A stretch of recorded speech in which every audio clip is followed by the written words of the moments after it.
This world, there's one man who refuses to follow the script. We have rules here, you know that. And if you don't follow the rules, then what are we? One man stands tall in the face of adversity. But it ain't about how hard you hit.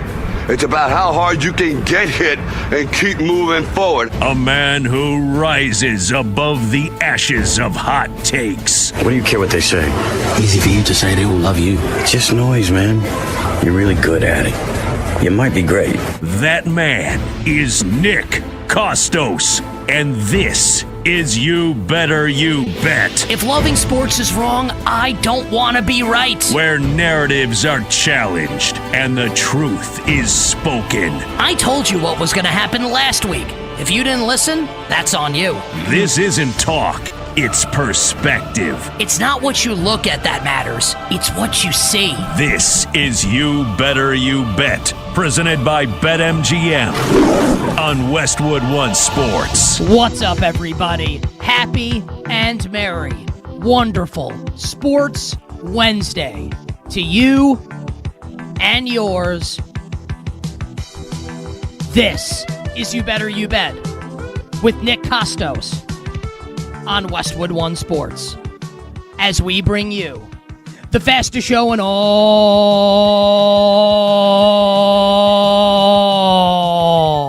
of sports. The show presented today and always by BetMGM. Make it legendary by downloading the BetMGM app and visiting BetMGM.com. And on this Wednesday morning, the world of sports is buzzing. And we are going to get to all the big stories, including why the recently fired Daryl Morey, Sixers general manager, was basically in a no-win situation. He didn't win, but how is he ever going to win? We'll defend Daryl Morey coming up a little later this hour. I will tell all of you about an NFL quarterback on his way back from an ACL tear, and his name is not Patrick Mahomes. And is it officially panic time for the reigning, defending, two-time World Series champion Los Angeles Dodgers? I will share the answer a little bit later in the program. Our bets for tonight will close the show in the power hour, the final hour, and look, I'm sorry. I'm sorry, so sorry. You know, this is what I get. It's what you get. This is how it goes when you bet on sports. I come on the show yesterday. All I did was state a fact. Said I went undefeated the other night, betting on games. Monday night, 0 losses, only wins. I said I would try and keep it up. Well, I didn't. Last night, 0 wins. Several losses. As Frank Sinatra famously sang, that's life. So we will attempt to get back on the horse tonight. I got a couple player props and Cavs Pistons that I can't wait to share with everybody. All the bets for tonight will close the show. We will attempt to do better than we did yesterday. And we will finalize our card for the PGA Championship, along with our friend Tyler Morales at the end of the program. The phone number, 310-840-4910, 310-840-4910. Shout out to everyone watching the show on YouTube, youtube.com/@thekostos. You can follow me on all social platforms @thekostos, THEKOSTOS. But we officially begin. Wonderful Sports Wednesday edition of You Better You Bet with scary hours in San Antonio. I would love for all of us here on this Wednesday morning, I, Nick Kostos, kindly invite you to join me in the You Better You Bet time machine. Now, last time we got in the You Better You Bet time machine, we went back way back to 279 BC to talk about Pyrrhus and Pyrrhic victories. We're not going back that far this time. In fact, we are going to stay in this decade, in this sojourn in the You Better You Bet time machine. We're going to go back 2 years ago. 2 years ago, the Oklahoma City Thunder were on the rise. A young core of Shai Gilgeous-Alexander, age 26, Jalen Williams, J-Dub, 23, Chet Holmgren, age 22. Following a year in which the Thunder missed the postseason, they exploded onto the scene. And if you remember, people felt like the Thunder were going to be pretty good that year. But I don't think anyone expected OKC to be as good as they were a couple years ago, winning 57 games in the regular season. The 1 seed, home court advantage throughout the Western Conference playoffs. They would sweep their opening round playoff series and take on Luka Doncic and the Dallas Mavericks in round number 2. Now I'm guessing, because it's 2 years ago, that you remember what happened in that series, because Dallas played for the NBA championship that year and lost the finals to the Boston Celtics. But in that series, OKC won Game 4 on the road in Dallas to make it a 2-2 series heading back to OKC, and Dallas choked, if you remember, in that Game 4. So the series comes back to OKC for Game 5. And in that Game 5, the Mavericks laid it to them. Busted out the belt, beat that ass, 104-92. And then Dallas in a thrilling, and it's one of those games where I don't know if it rises to the level of everyone remembers where they were, where they watched it. I remember where I was and watching the end of that game with PGA Washington sinking a couple free throws and the Mavericks knocking the Thunder out in 6 in Dallas, 117-116.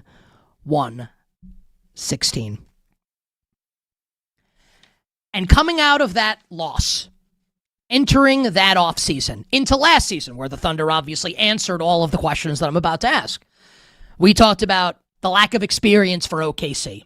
And is it going to be a detriment to them trying to win an NBA championship? A big topic of conversation was, can J-Dub, Jalen Williams, emerge as the legitimate Robin to Shai Gilgeous-Alexander's Batman? Now we know what happened. 68 regular season wins last year for OKC. 1 seed in the West. Home court advantage throughout the NBA playoffs, and they would win the NBA championship. J-Dub would have a 40-point game in the NBA Finals. He emerged as Robin, SGA's Batman, and I said it at the time. There were Batmen, plural, in that NBA Finals for the Oklahoma City Thunder. So OKC, after that first year where they burst onto the scene and fell short in round number 2 and lost that critical game number 5, end up winning an NBA championship. Now we can exit the time machine and we could turn our attention. Well, I guess we kind of get back in the time machine and we go back to about 12 hours ago, to last night in the world of sports. The San Antonio Spurs, in a season where, I think people expected the Spurs to be good. I don't think anyone thought the Spurs were going to be really bad as long as Victor Wembanyama is healthy. They exceeded expectations in a huge way. 62-20 in the regular season. With a core, Victor Wembanyama, age 22. Steph Castle, 21. Dylan Harper, 20. The Spurs lose Game 4 to the Minnesota Timberwolves. Series knotted up at 2 games apiece. And Victor Wembanyama gets ejected from that game. And some of the thought process is, how is Wemby going to react coming back here? This is now a huge moment for this inexperienced San Antonio Spurs team. Think about that again. And there are some older veteran players on this team, no question. But the core of this team, the true core of this team moving forward, Wemby, 22, Castle, 21, Harper, 20. A couple of years ago, the Thunder lost that Game 5 to the Dallas Mavericks. Last night, the San Antonio Spurs punked the punkers and bullied the bullies. Destroyed the Minnesota Timberwolves, 126-97. And this was not a wire-to-wire blowout win for San Antonio. And I actually think the way it happened makes it way more impressive than if it were just they kick ass in the first quarter and they lead the entire way by double digits. That's not what this was. There were multiple moments in this game last night, Spurs-Wolves, game numero 5, where the Minnesota Timberwolves took a punch from San Antonio and came roaring right back. This is a Minnesota Timberwolves team that we have seen take down Kevin Durant in the playoffs, destroy Kevin Durant in the playoffs, beat Nikola Jokic and the Nuggets twice, beat Steph Curry and the Golden State Warriors. This team is no joke, the Minnesota Timberwolves. Even without Dante DiVincenzo, even with Anthony Edwards not at 100%, they are no joke. Minnesota punched back in a big way. In the first quarter of this game, the San Antonio Spurs jump out to a 24-9 lead, and the crowd's going nuts. And Victor Wembanyama, he shows he's ready for the occasion, ready to rise to the moment. 18 first quarter points. And it feels like we're in blowout city. But then you get to the end of the first quarter, and the Spurs are only up by 4. Punch taken, and Minnesota fights back. Second quarter, San Antonio builds on the lead. Impressive against Minnesota, and enters the half up by 12. We come out of halftime, and San Antonio's got the momentum. And I would question anyone, the veracity, the truth of you saying when they come out of the half and Minnesota goes on an immediate run and ties the game at 61. Is there anyone out there who didn't feel like we were headed for a nail biter? And I'm not saying you had to believe the Wolves were going to win. I'm not saying that at all. But didn't you think this game was going to be close when that happened? When the Wolves come out firing like we've seen them do so many times and tie the game at 61. And Minnesota's the team with the playoff experience. And Minnesota's the team that's got it done in the postseason before. And the Spurs are the young team. Again with the core. Wemby 22, Castle 21, Harper 20. Didn't you think the game was going to be close? I did. How could you not? Again, not saying the Wolves were going to win. But a couple minutes to go? You telling me you didn't think this was going to be a close game? It wasn't. From that point on, all San Antonio Spurs, all gas, no brakes, all Wemby, all Castle, all Harper, Keldon Johnson making an appearance, Devin Vassell with some shots, 126-97. Oh my God. Do people understand like what the significance of what they did last night? And none of it is to say that they're guaranteed to even win this series. It should shock no one if the Wolves win Game 6 at home, right? And then you go to a Game 7 and the Wolves have all the experience, right? But the way I'll frame it is this. Of course the Spurs can lose. They can. And should not floor anyone if they do. Do you really think that's going to happen? Really? They're going to lose 2 in a row to Minnesota. With the way they blew the Wolves out after the Wolves tied the game. With the way Victor Wembanyama seems to disregard this idea about playoff experience, doesn't seem to care, showed up in a big spot last night. Stephon Castle's 21 years. The guy is just able to legally drink. He's unbelievable. Shouldn't be this good this soon. Dylan Harper should not be as good as he is this soon. It's the kind of stuff that breaks your brain. And look, we all knew Wemby was awesome, right? And we thought Steph Castle was going to be really good, right? Let's just say Wemby's the one-star player on the team. Okay, the Spurs are a playoff team, but that, they ain't this. You need some help, especially as Wemby, he's young and his body hasn't filled out yet. He's got the help. He's got it. This isn't Steven Seagal in an action movie taking on 500 bad guys by himself. He's got backup. They're all young, and they are all spectacular. And then you add to the mix De'Aaron Fox, former Clutch Player of the Year. Sixth Man of the Year, Keldon Johnson. Champagnie, Vassell. I mean, it's ludicrous. It's ludicrous. The knock on the Spurs would have been no experience. No playoff experience with the core, right? And maybe they're not ready for prime time. How in the world have we entered a scenario now, seriously, where you have these three guys, 22 and younger, and they all feel ready for the moment already? Right? What's the argument against it? So the way I want to frame it is this. The 2026 San Antonio Spurs are better than the 2024 Oklahoma City Thunder. Now, I know what you're saying, and you're right. The 2026 Spurs in the next round, assuming they beat the Wolves, don't have to play the 2024 Thunder. They have to play the 2026 Thunder. And of course, I know that. The grander point that I'd like to make, because there will be a lot of time to break down that series, Spurs Thunder, when and if, I don't want to disrespect the Wolves here, if we get there.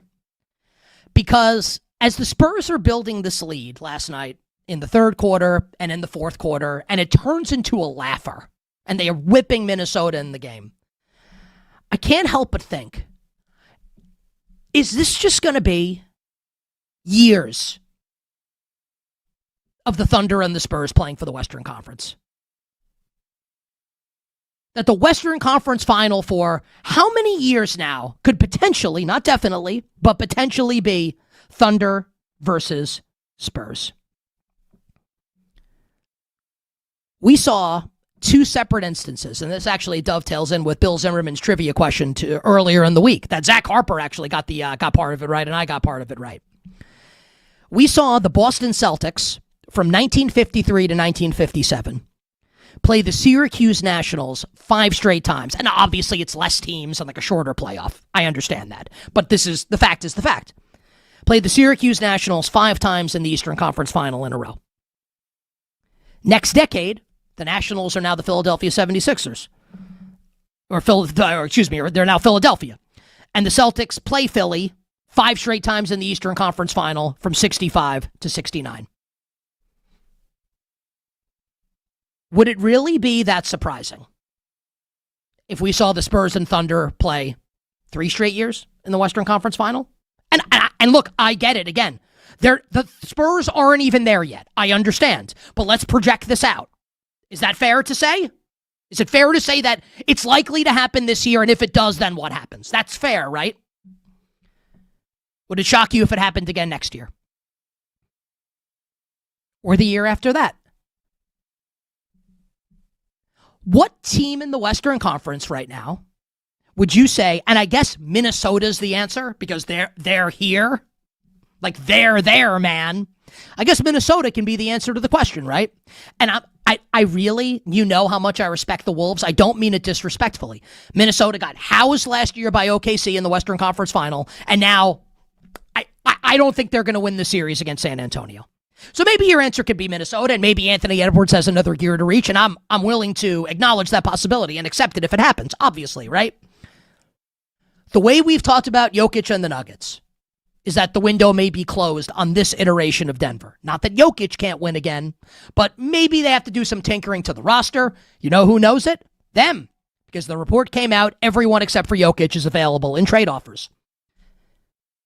Is it Luka and the Lakers? It could be, but not yet. We're not there yet with the Lakers, clearly. And we'll see what happens with LeBron James.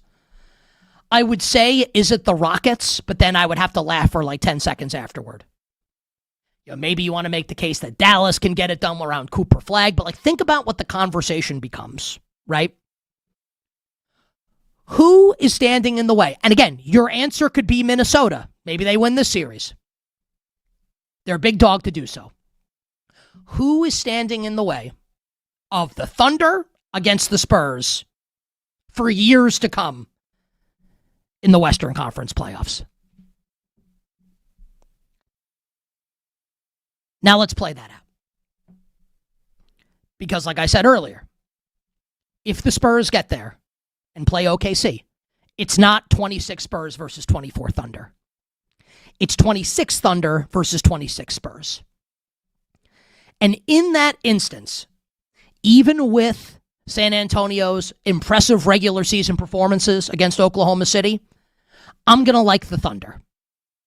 And what I'll point to for OKC will be, ready to laugh? Championship experience. Oklahoma City has been there. Oklahoma City has done that. Now, I want J-Dub to play to feel really good about that for OKC, and we'll see if he'll be ready to go. My guess is he will, but we'll find out. I'm going to like OKC if and when we get there against the Spurs. And, we posted a social video yesterday that did really well, and the way a lot of Thunder fans got very upset with me for the way I phrased it about J-Dub. Just to be clear, I'm going to like the Thunder. Been my pick all season. I'll pick the Thunder. I'll bet the Thunder against the San Antonio Spurs. But the Spurs showed you, and OKC's better than Minnesota, but the Spurs showed you last night on two separate occasions. Minnesota coming back in the first quarter, Minnesota tying the game in the third quarter. The Spurs showed you on two separate occasions. They may be too young to know what they're doing in a really, really, really positive way. Victor Wembanyama, 22 years old. Stephon Castle, 21 years old. Dylan Harper, 20 years old. Scary hours for the rest of the NBA, and perhaps scary hours for the Oklahoma City Thunder. We're just getting started here on this Wednesday. You better you bet. Westwood One Sports with Nick Kostos, presented by BetMGM. On the other side, we'll talk about the Philadelphia 76ers' decision to fire Daryl Morey and why I feel like Daryl Morey might have gotten a little bit of a raw deal. Plus, we've got the international schedule announced for the NFL season, courtesy of ESPN's Adam Schefter. That coming out literally moments ago while I'm in the middle of the opening segment here, talking NBA. We will get to that. And the NFL quarterback coming off a torn ACL on the way back, and it's not Patrick Mahomes. Keep it locked right here. You better you bet on this Wednesday.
obviously time will tell. But the only other high point, and we weren't looking to sell, I'll be frank, like teams came to us with aggressive offers for him, and you could say, yeah, that's because he's a good player. I agree with that.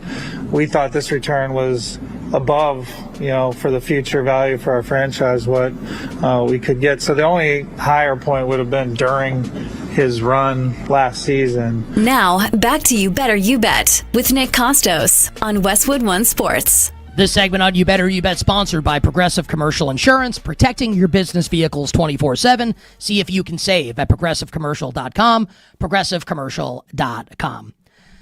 In tennis, there is a term referred to as unforced errors. You get the ball hit back to you. It is a very makeable shot for you just to hit the ball over the net, and you smash that son of a bitch directly into the net.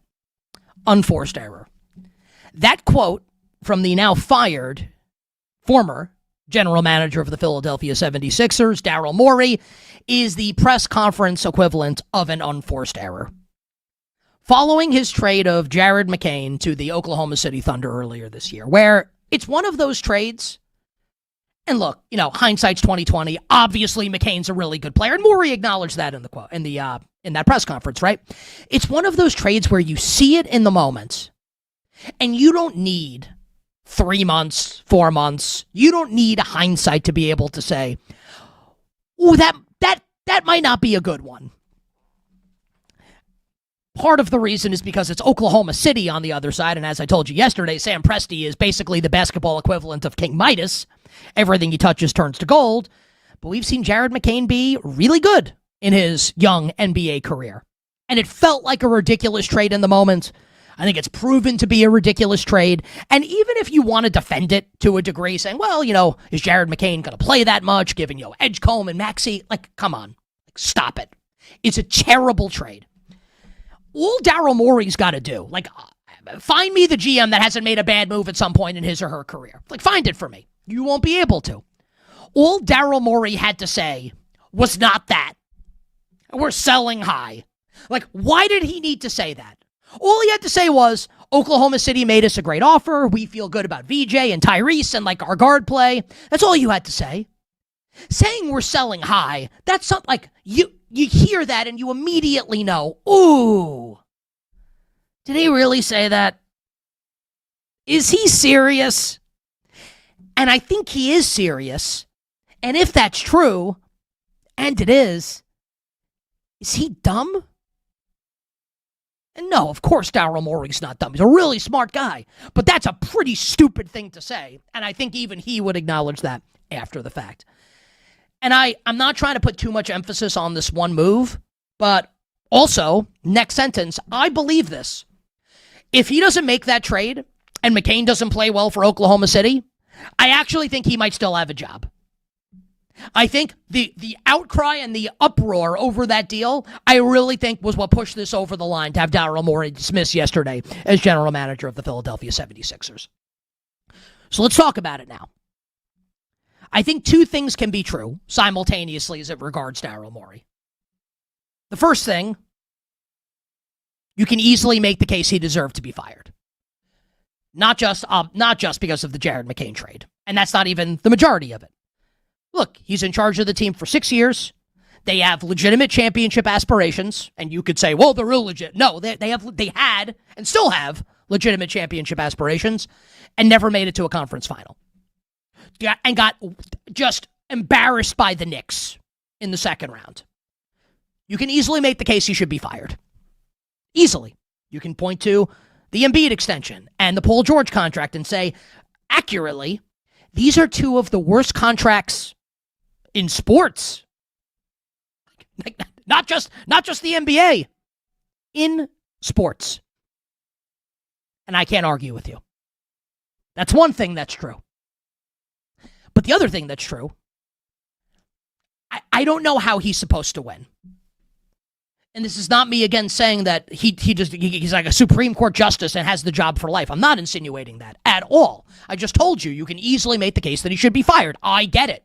I'm not going to be like, I can't believe they did this. Now, I can't believe they kept Nick Nurse. And I think Nick Nurse is a really good coach. But this is what bad organizations do, and we'll get to ownership in a moment here. Like, you don't fire the GM and keep the coach, because now you want to hire a really good GM. What GM worth his or her salt wants to have a coach that he or she didn't hire? Who wants that? That's what bad organizations do in the NFL, in the NBA, and otherwise. Now, in defense of Daryl Morey, I want to go to a couple things that he did really well. And then I'm going to tell you why I feel like ultimately he's in a fight with one arm tied behind his back. I don't think it's possible for him to have won, or anybody to have won as GM of the Philadelphia 76ers throughout this tenure. And again, I'm not excusing it. I'm just saying, how is he supposed to win? How's it supposed to happen? First, he is objectively a really good drafter. The masterpiece is Tyrese Maxey, 21st overall in 2020. But he did no Sixers fan can tell you, or NBA fan can tell you, he didn't draft well. He obviously did. Jared McCain is one of those picks. Now you could say, oh, well, anyone could have picked VJ Edgecombe. Like, it happened. VJ Edgecombe, Maxey. I mean, like, he did a really nice job drafting. He traded Ben Simmons for James Harden.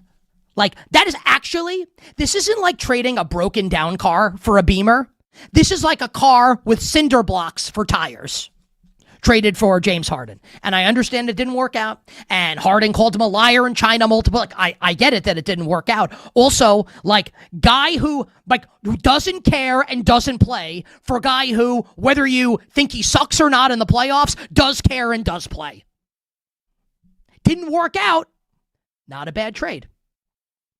Tyrese Maxey pushes back his rookie extension for a year. He brings in Paul George.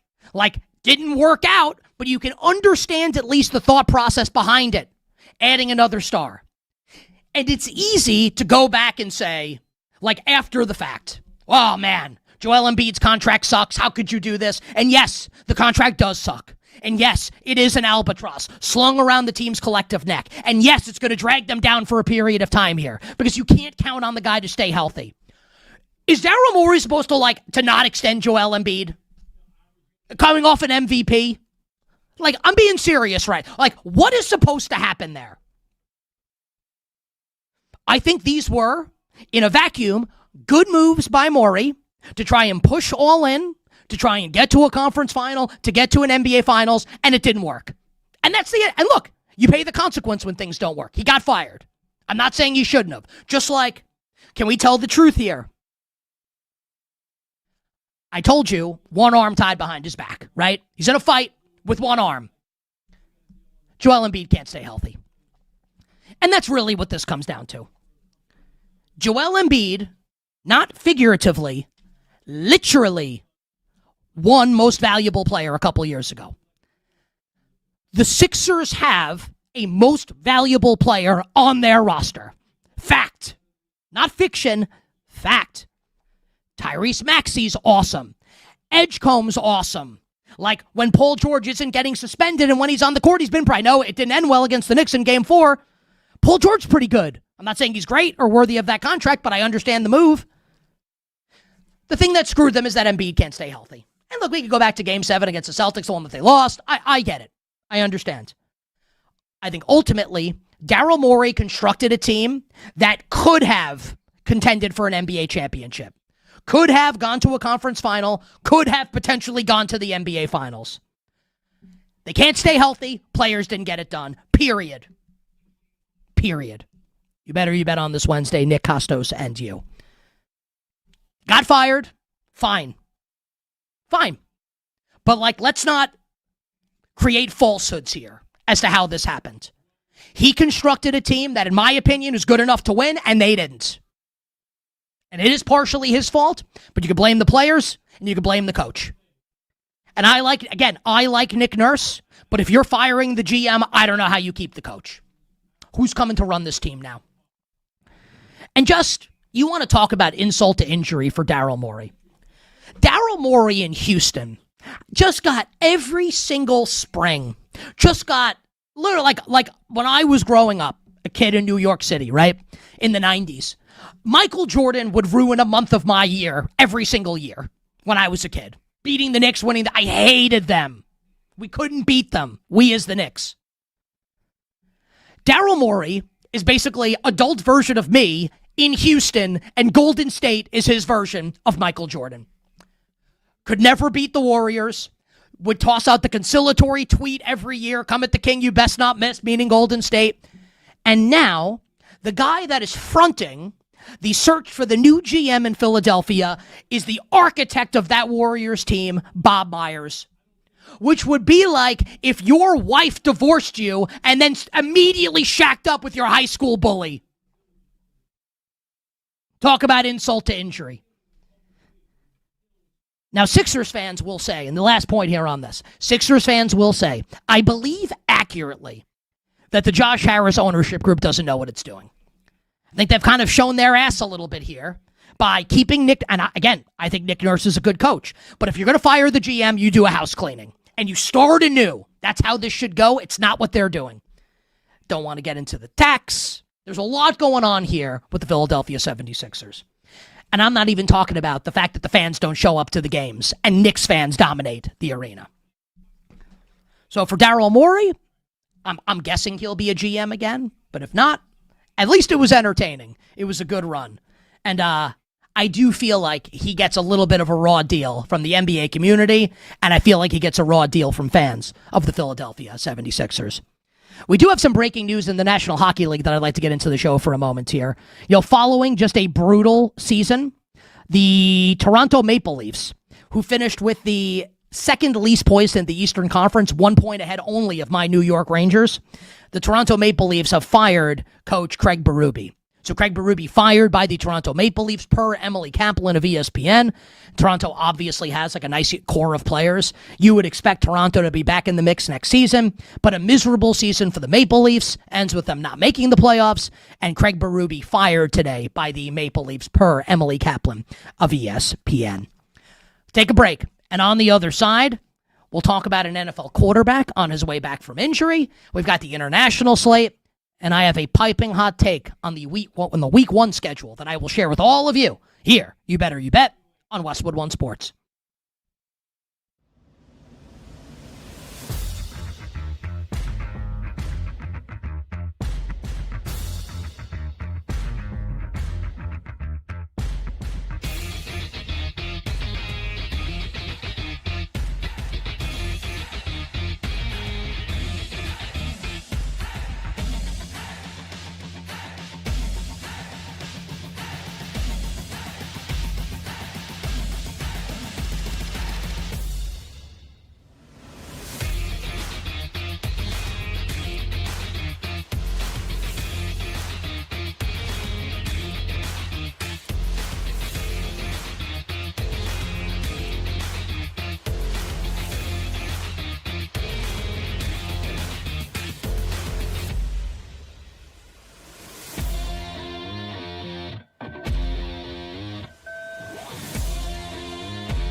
looks, passes, intercepted.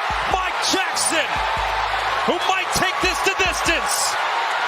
Penix gets a piece of him. Jackson stays on his feet, reverses field, tries to spin away. But it's the second interception thrown by Michael Penix this afternoon. Now, back to You Better You Bet with Nick Kostos on Westwood One Sports.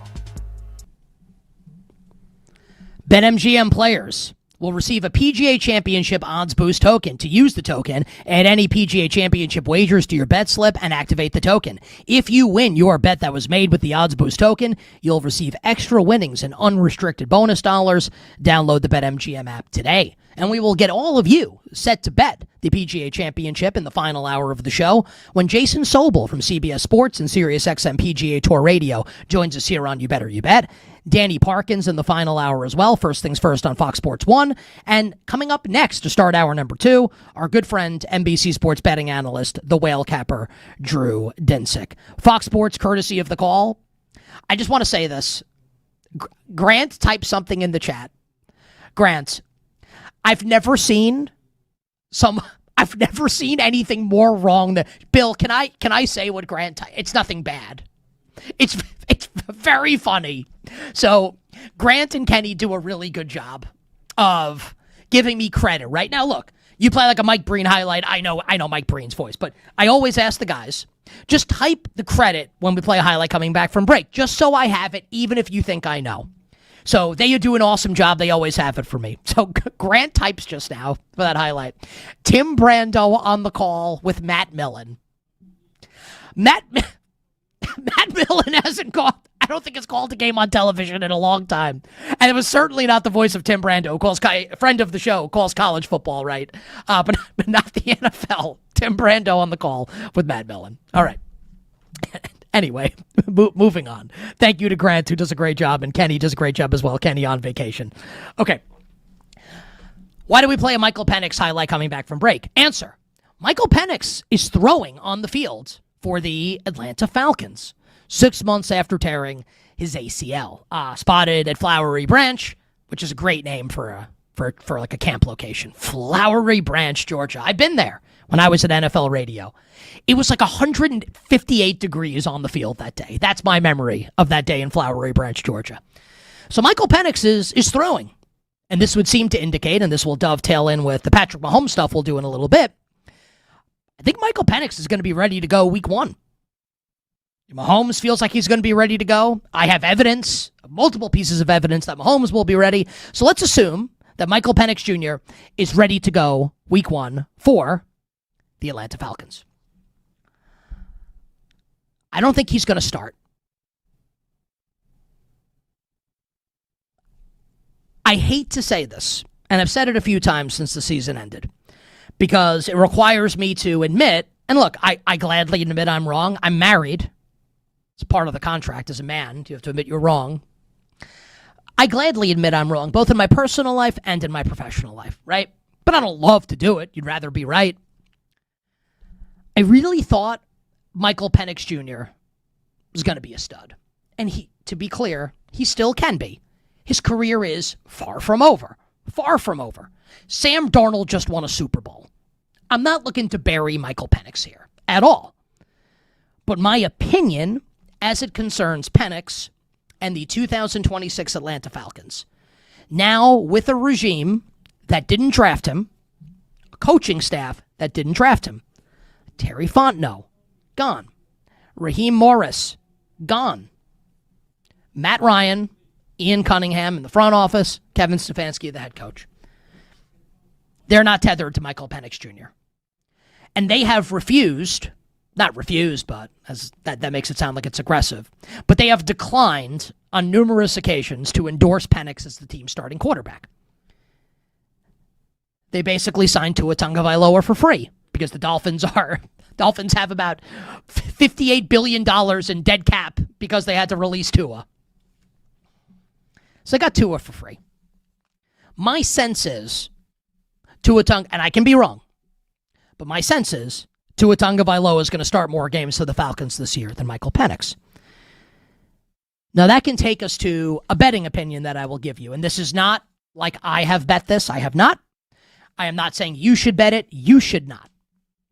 Because this is a game that will be played much later in the season. In week 9, because the full international schedule was tweeted this morning by ESPN's Adam Schefter, and I'll run through it quickly for everybody, and then I'll give you the betting take.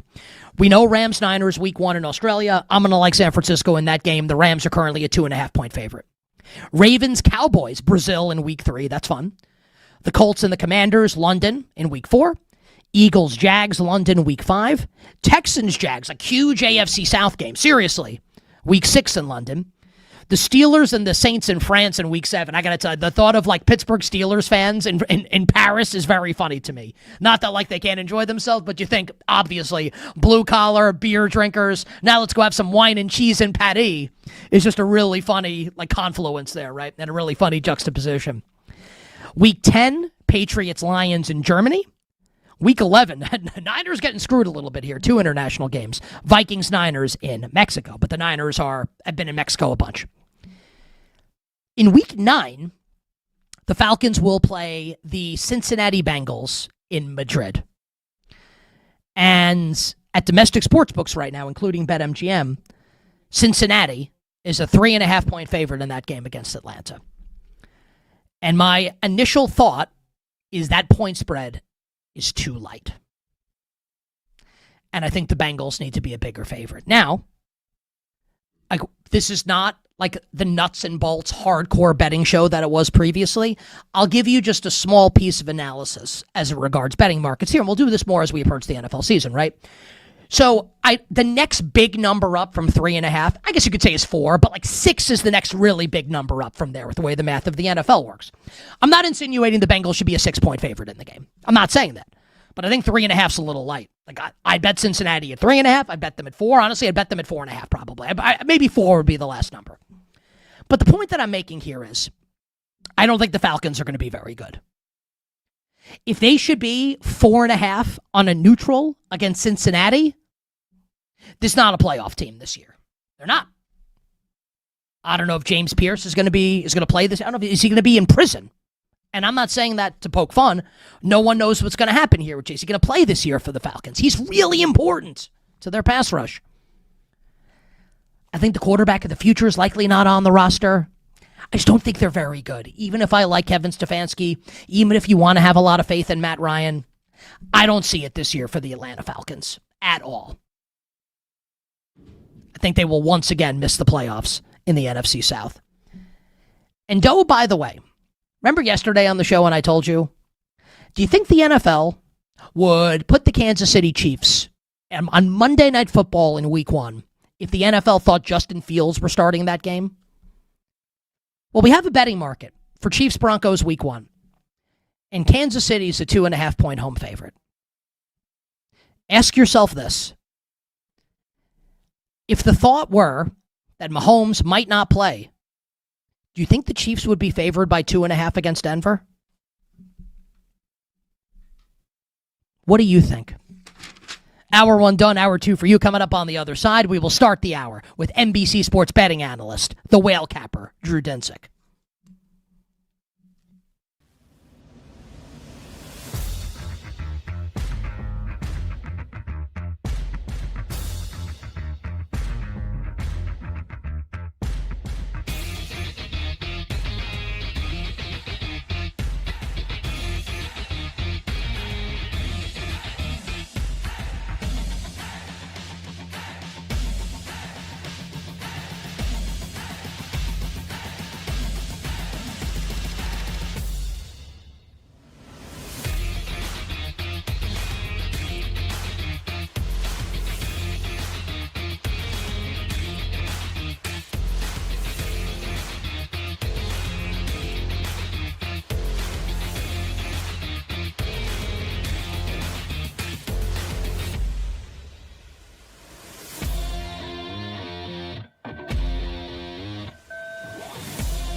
Honestly, as the highlight was going,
Nick Kostos.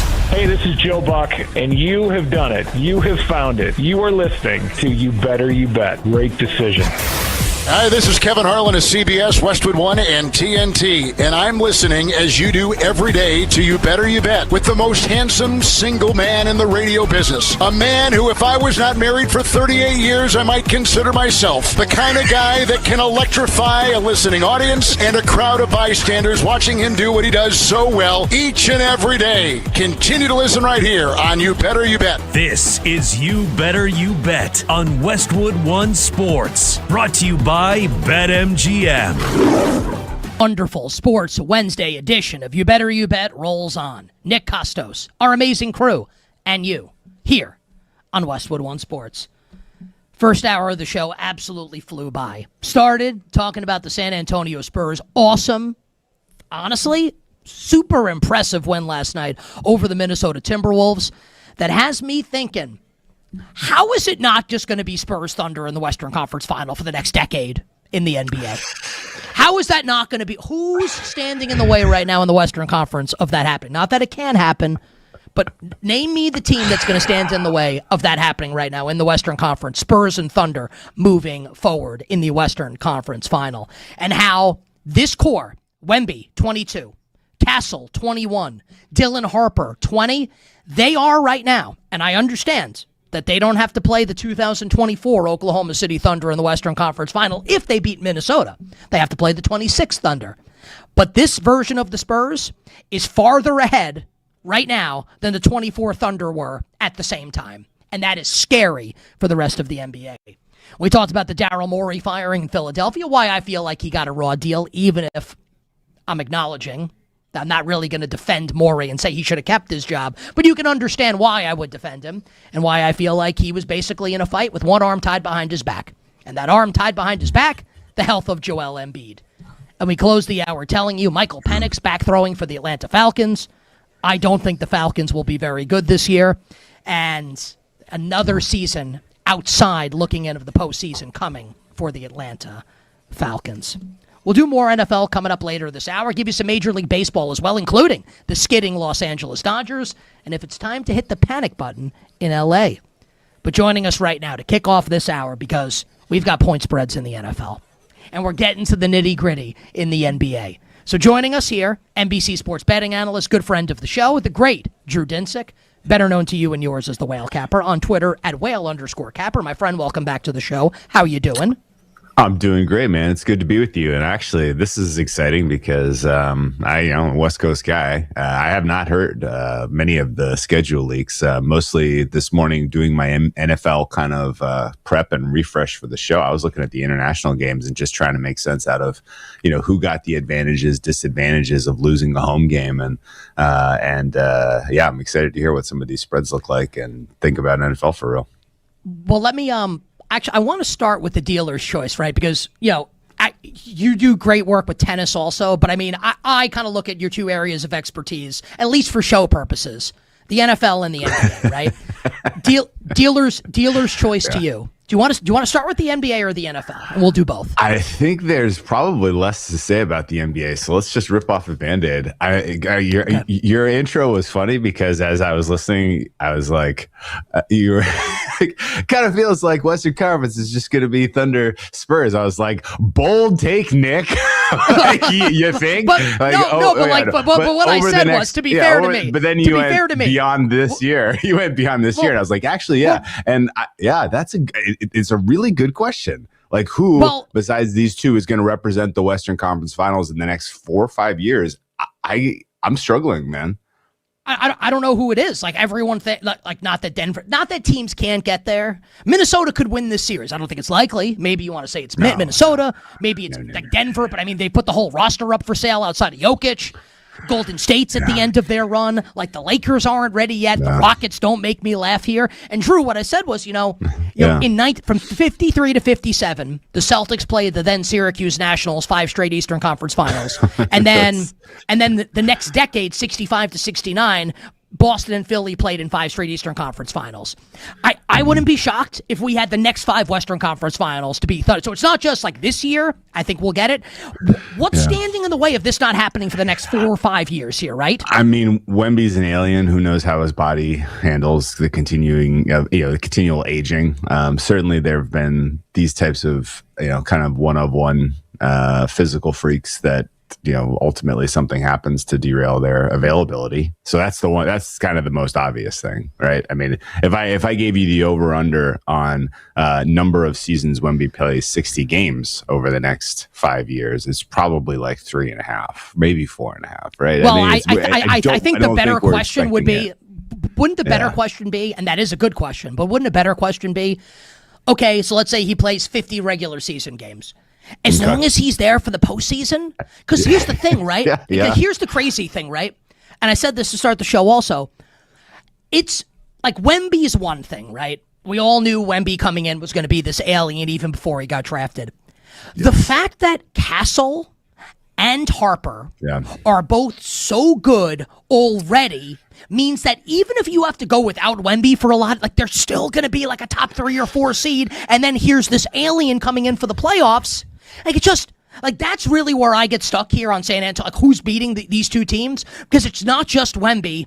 You have Castle's 21 and Harper's 20, and they're both monsters already. Like we don't see this happen in the NBA that often.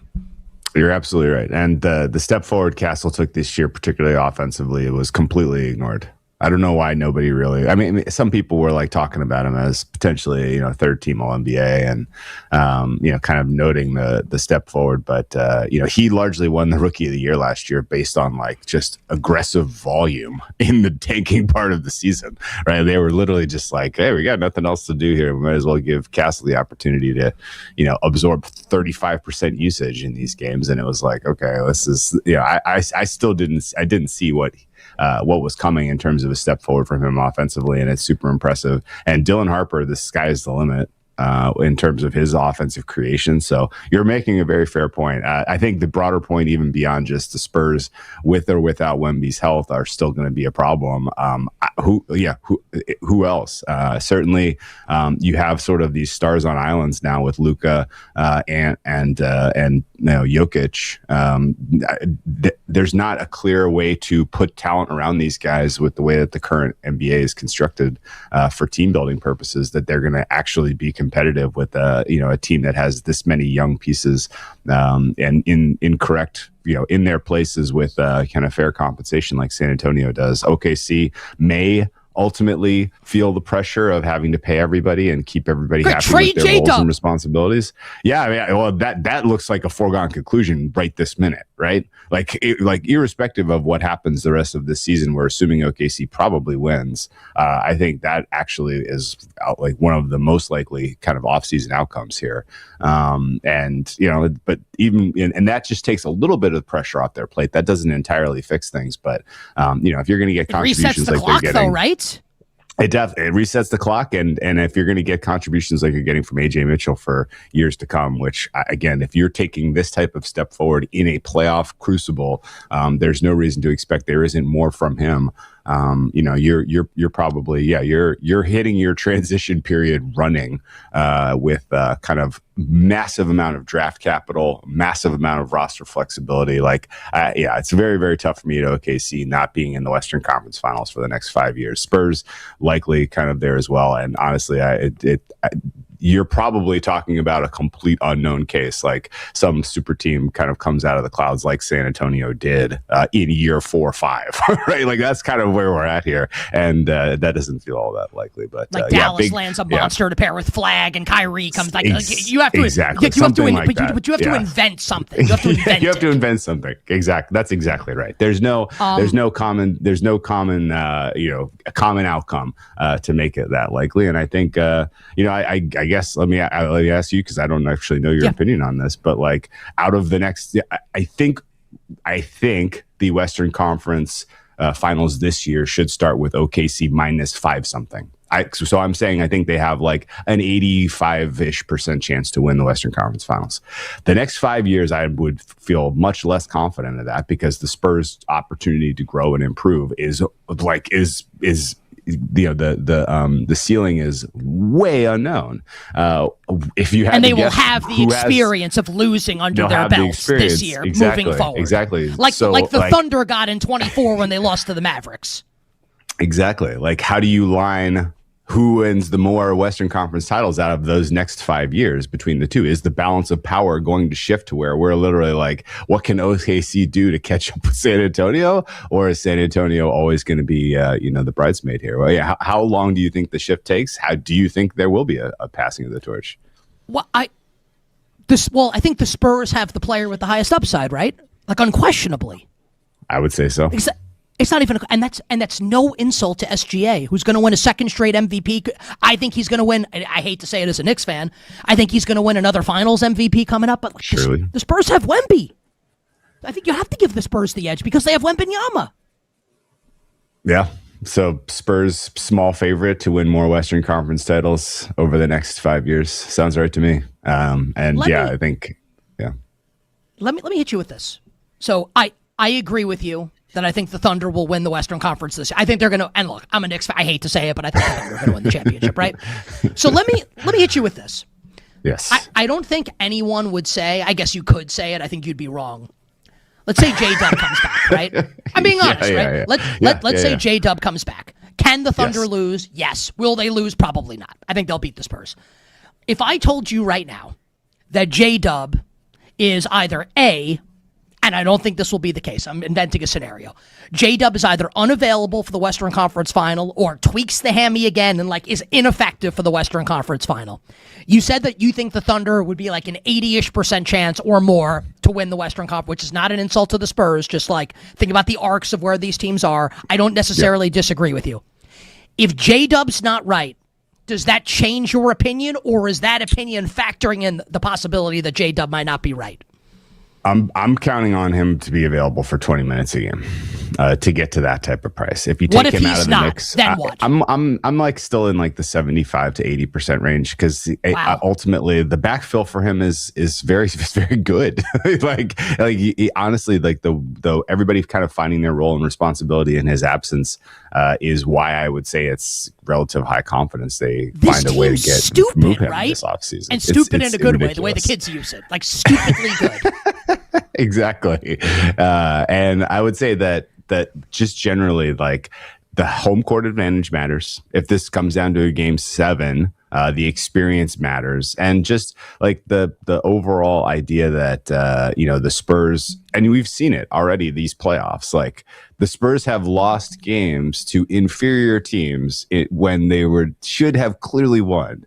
And the idea of that one of those or two of those happening in a series against OKC, that just completely flips the table, right? If the Spurs come out in game 1 or game 2 on the road and they play an awesome game, but at the end of the game they just can't figure out a way to kind of get across the finish line, and the experience, the inexperience for them shows up. You have Wemby taking a bad 3, in the final 2 minutes that turns into a transition bucket for the Thunder, and it's they were there, they were right there, they could have stole it. That type of outcome feels pretty likely to me in the early going of that series, and that completely flips the potential outcome. So the Spurs could play a perfect 7-game series, and they could make this an all-out sweat for those of us who have staked most of their book on Thunder futures. So I'm prepared for it because the regular season head-to-head between these teams, it wasn't great for the Thunder, and I remember watching those games in the moment and being I'm not going to let this sway my opinion too much, because the imbalance of kind of intensity was very clear watching those games. The semifinal game in the NBA Cup is a great example. That the Spurs, that was their proving opportunity. They came in with so much more purpose and intensity than the Thunder did in that game. And they were flat against the Knicks in the NBA Cup final, to your point. You said you remember it too. They were as flat as can be after that effort. So I definitely think that overall the talent and the present ability is much stronger right now for the Thunder, despite the fact that 27 and beyond, the Spurs are going to be a major problem for this team. The Whale Capper Drew Dinsick on the show. You bet Westwood One Sports. Just in 10, 15 seconds here, because I do want to do some NFL. Is this disrespectful to Minnesota? Like, we're talking about this like it's a foregone conclusion. No, I was going to say it's 4.5 disrespectful to the Spurs. Honestly, I think 4.5 point favorites in Game 6. And I guess I think the bigger edge is actually under 218.5 in that game. Tough for me to see any world where Game 6 is not a rock fight. Timberwolves only getting to 96, 97 last night. Wait, did they even get there? But yeah, 97, 97. Yeah, the Spurs have figured out a way to turn off the Julius Randle opportunities, which was kind of the only way that the Timberwolves were going to find enough offense to be competitive in the series with the injuries to their other key players. So tough for me to see how Timberwolves kind of show up and really give a full heart perform. They may have a good first quarter, they may have a good first half, but I think the Spurs ultimately put this team away in the second half and do it via defense. And I think the total should be more like 212, so under 218.5. Favorite look on that one. I love how we started this off like, we're going to do a ton of NFL. Here's 15 minutes on the NBA.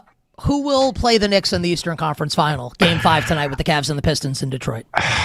I think it's going to be Detroit, but man, that in 7 third quarter was haunting. I think it's going to be Detroit in 6. I still think that they have the much better defense, and Game 6 to me is going to come down to defense. I think there's been like a little bit of a weird pattern with these NBA series where the middle portions of the series it's been like just scoring paloozas, and then you get to Game 6, and then all of a sudden it's like, okay, well, this is a potential elimination game. Everybody just completely freezes in the second half of these games, and these totals are coming in way under. So my guess is that Game 5 is going to be a little bit more free flowing. Pistons ultimately, I think, will find a way via Cade Cunningham to kind of score in the clutch, get a win here. 4.5 is a hair of a surcharge to back the Pistons here if you're kind of leaning a little too hard into the zigzag. So I'm not going to play Game 5 here, but I think Game 6 is again going to be relatively, if it's lined anywhere close to 212.5, and it may go up a little bit if we go over in this game. I think Game 6 under is going to be a smash in Cavs Pistons. Would you say that you are ready at this current point in time? And I say this because I know the work that you put in, and I know you want to give like an opinion that you've really like put some work into. And if not, like we just talk some games. Are you ready to do like a big time macro NFL question at this point in your preparation? Yeah, I've got a good one for you if that's this. Okay. Absolutely. All right. Because I think this is so fascinating. If I asked you right now, who will represent the AFC in Super Bowl 61? Yeah.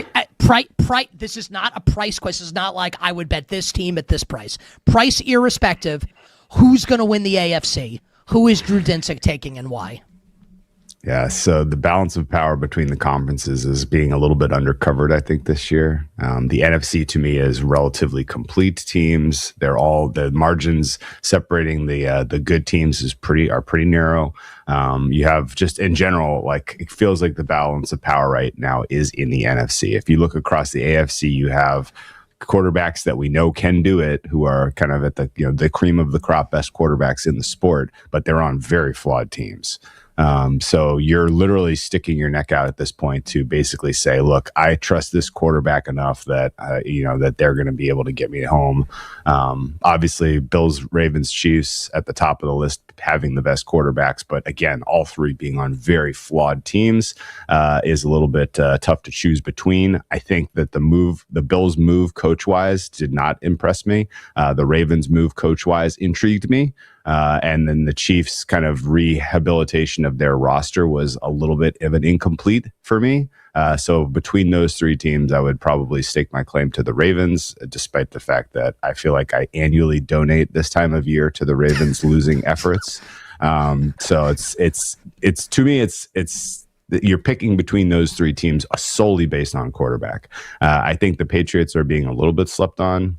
As we talked about last week, they have one of the most talented teams and a quarterback who could very well be exactly in the mix of discussion with the top, the MVP quarterbacks we just mentioned.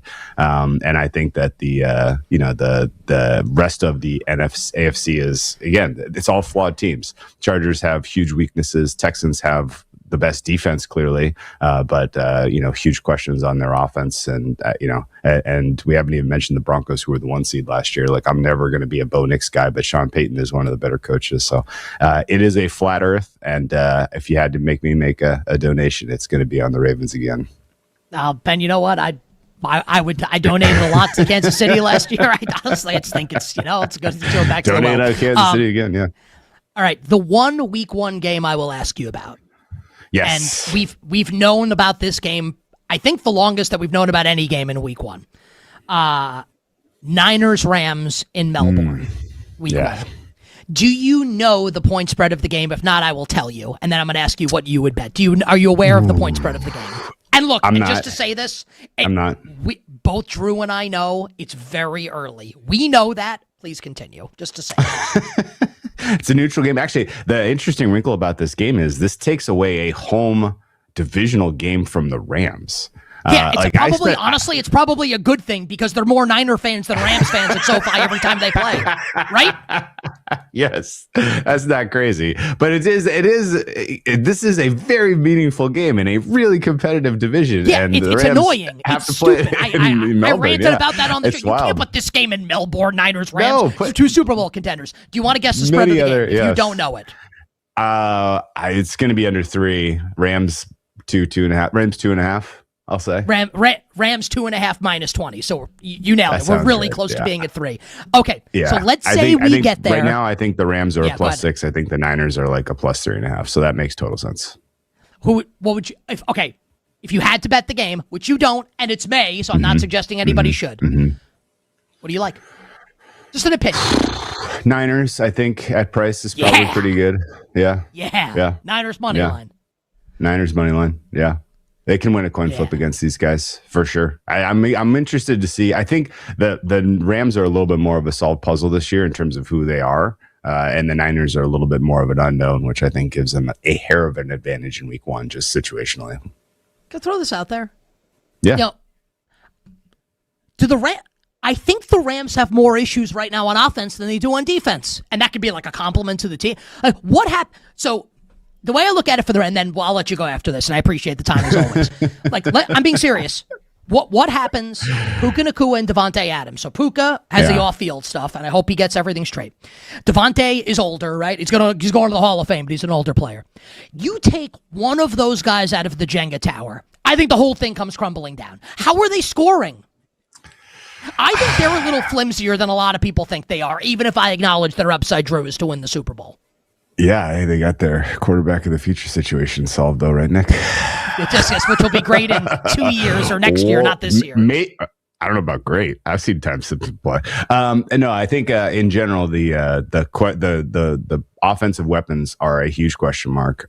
It does feel like year in year out, Sean McVay kind of makes something happen with players who otherwise you would not expect to contribute. So that may be ultimately how this goes again, because McVay is a genius. But that said, the offensive issues for the Rams are real. And honestly, the idea that Puka Nacua is perfectly ready to go and mentally healthy, and it will be the offensive player of the year runner-up we saw last year, week one. I kind of need to see him get through training camp and be present and be there, because all of the stuff going on with him off the field spooks me big time. And the fact that they were trying to make a deal for AJ Brown. I think they're telling you to a degree that this is a problem. So you're absolutely right. And this could very quickly turn into, a Rams kind of leaning into their running attack and a lot of kind of more of a sloggy offense if they're not able to get the passing game going to the level we saw last year with MVP Stafford.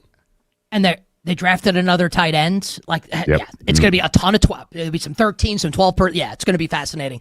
I could talk to you for hours. But unfortunately, that's not really how this works. And you've already been very generous with your time. You're the best. At Whale_Capper, NBC Sports Betting Analyst. Appreciate the time, my friend. Hey, best luck, man. Enjoy the rest of the playoffs. Do you have a Preakness bet in 20 seconds? Incredible. He's the class runner in the field, and he's going to go off at 4-1, which is bananas because he's the best closer in this field. And this is a race with lots of early speed. I think you're going to see a really hot pace early going, and Incredibolt's going to clean up the mess. He got an outside draw, which is perfect.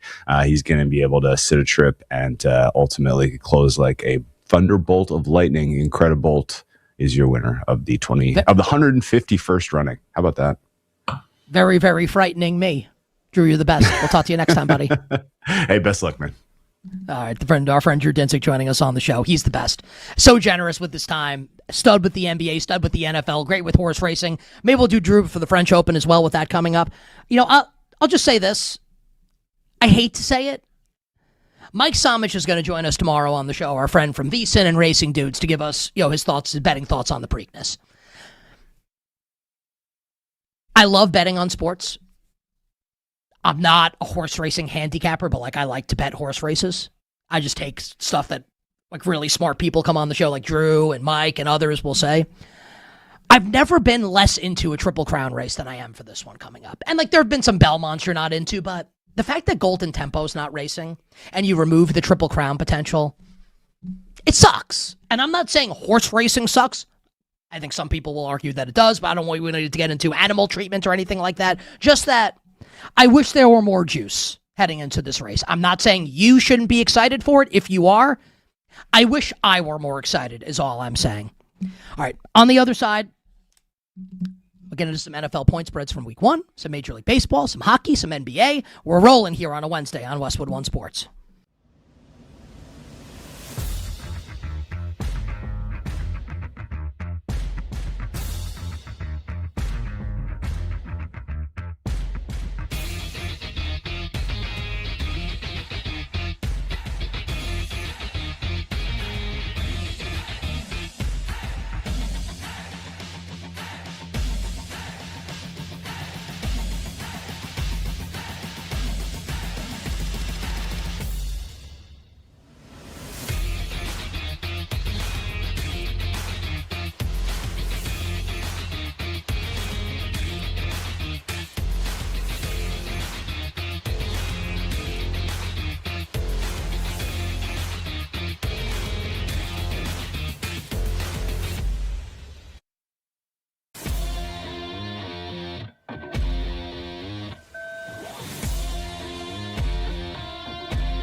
here in the second inning faces T.J. Rumfield. Strike 3 called. It's 4 in a row to start his night. There's times he'll just come right at you and say, hit it if you can. And there's other times he'll just... Now, back to You Better You Bet with Nick Kostos and the crew. Presented by BetMGM on Westwood One Sports. This segment on You Better You Bet sponsored by Progressive Commercial Insurance. Protecting your business vehicles 24/7. See if you can save at progressivecommercial.com, progressivecommercial.com. Sportsnet Pittsburgh, courtesy of The Call. We will get to Paul Skeens and the Pittsburgh Pirates coming up in just a moment. But right now, we know the Steelers and the Saints will play in Paris this NFL season. We don't know where the Steelers, though, will be playing in Week 1.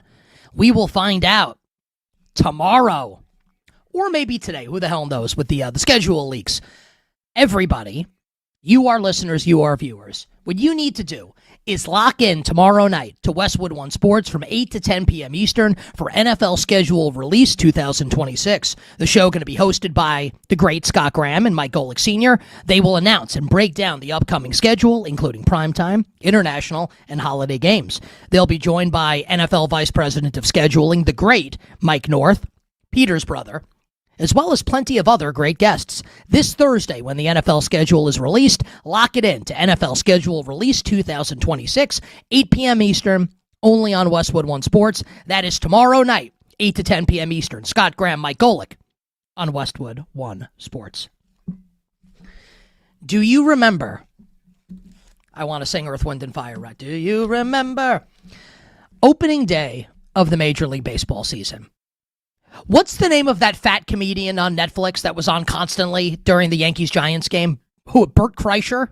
Is that the guy's name? I'm not talking opening day. Yes, Bert Kreischer. I was like, who's this fat guy with his shirt off?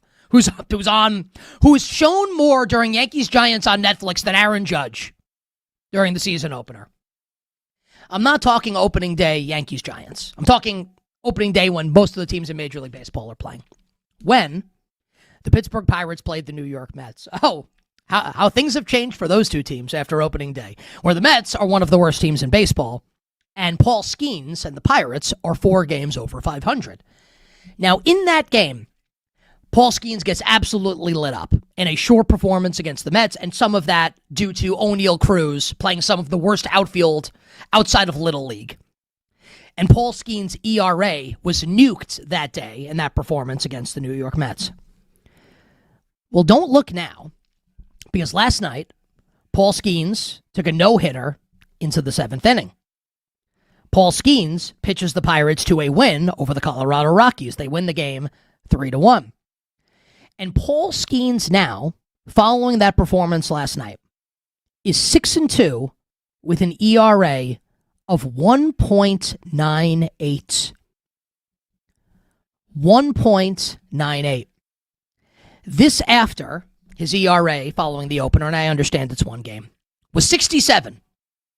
His ERA following his second start, 10, then 5, then 4, and we go lower from there, now sitting under 2.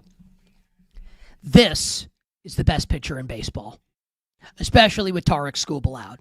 And maybe Skubal will be back from his surgery sooner than expected. That's what Scott Boras keeps floating out there. Obviously, there's some trade stuff in there as well with the Tigers. We'll see. Paul Skeens is the best pitcher in baseball. And the Pirates, who are, in a very, very competitive National League Central right now, 23-19. Maybe they make the playoffs, maybe not. But just to punch home a point that Andrew Filipponi, who hosts, Afternoon Drive, Odyssey Station in Pittsburgh, he joined us on the show last week, and he said something that is, I don't know if it's sad. It's sad for the Steelers. The Pirates currently have a brighter future than the Pittsburgh Steelers. How many times in my lifetime have I been able to say that? Because even in 92, when the Pirates lost to the Braves in that famous NLCS with Sid Bream sliding into home, Barry Bonds was about to sign a huge deal with the San Francisco Giants, and that was year 1 under Bill Cowher. So even in the early 90s, when Barry Bonds was still on the Pirates, you couldn't even say it then that the future was brighter, because the Steelers had just hired Bill Cowher away from the Kansas City Chiefs, where he was their defensive coordinator. Good times right now to be a Pittsburgh Pirates fan in Major League Baseball. Sticking in Major League Baseball, the Los Angeles Dodgers lost again last night. Lost to the San Francisco Giants. This despite Shohei Ohtani hitting his first homer in 11 games. But Yoshinobu Yamamoto, World Series MVP Yoshinobu Yamamoto, serves up 3 dingers to the Giants. And the Dodgers are now 24-18, which is not a bad record. They're 6 games over, but they're the LA Dodgers. And given the way they started the season, it's not great at this moment right now. Now, this stat comes courtesy of Odyssey Sports MLB insider Bob Nightingale. The LA Dodgers have now lost 4 straight games by 4 runs or more. So they're getting blown out in all these games. This is the first time that's happened since 1936. 1936. If you look at the NL West standings this morning, the San Diego Padres are in first place, not the Los Angeles Dodgers. So I think it's fair to ask this question, even with the way I'm going to answer it. It's a fair question to ask. Is it time for the Dodgers to panic? It's been a bad stretch of baseball for the Los Angeles Dodgers. Now, the answer to that question is obviously no. Like, they'll make the playoffs, and when they get there, they're the best team. They're probably going to win the World Series again. So I do want to answer the question that way. No, it's not time to panic. Yes, it's a long season. Mookie Betts recently came back from injury. They're going to be great. I'm not concerned about the Dodgers.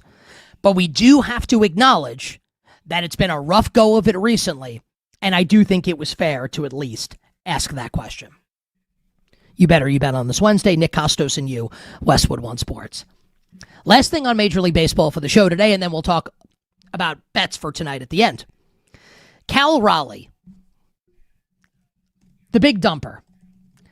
Last year, the American League MVP runner-up. 60 homers last season for the Seattle Mariners. Was mired heading into yesterday's game in an 0-for-38 slump. Seems like unthinkable, right? Even for bad players in Major League Baseball. You get a hit 1 out of every 38 times you come to the plate. So Raleigh was so spooked by this, and I would be too. Who wouldn't be? You go through a streak like that. Remember when Derek Jeter had that slump to start? I forget what year that was. He was on the cover of Sports Illustrated. Didn't get a hit for a long time to begin the season. Of course it's going to spook you, right? So Cal Raleigh showered after the game the other night with his full uniform on. Showered with his uniform on in an attempt to wash off the bad voodoo, the bad juju, whatever. And then goes 2 for 4 last night with a couple singles and breaks the streak. It has not been a great start to the year for the Seattle Mariners, who obviously went to the ALCS last year against the Toronto Blue Jays and lost to Toronto. The M's are 21-22. The good news for them, the team in front of them, is the Athletics. And every team in the AL, not named the Rays or the Yankees, apparently stinks.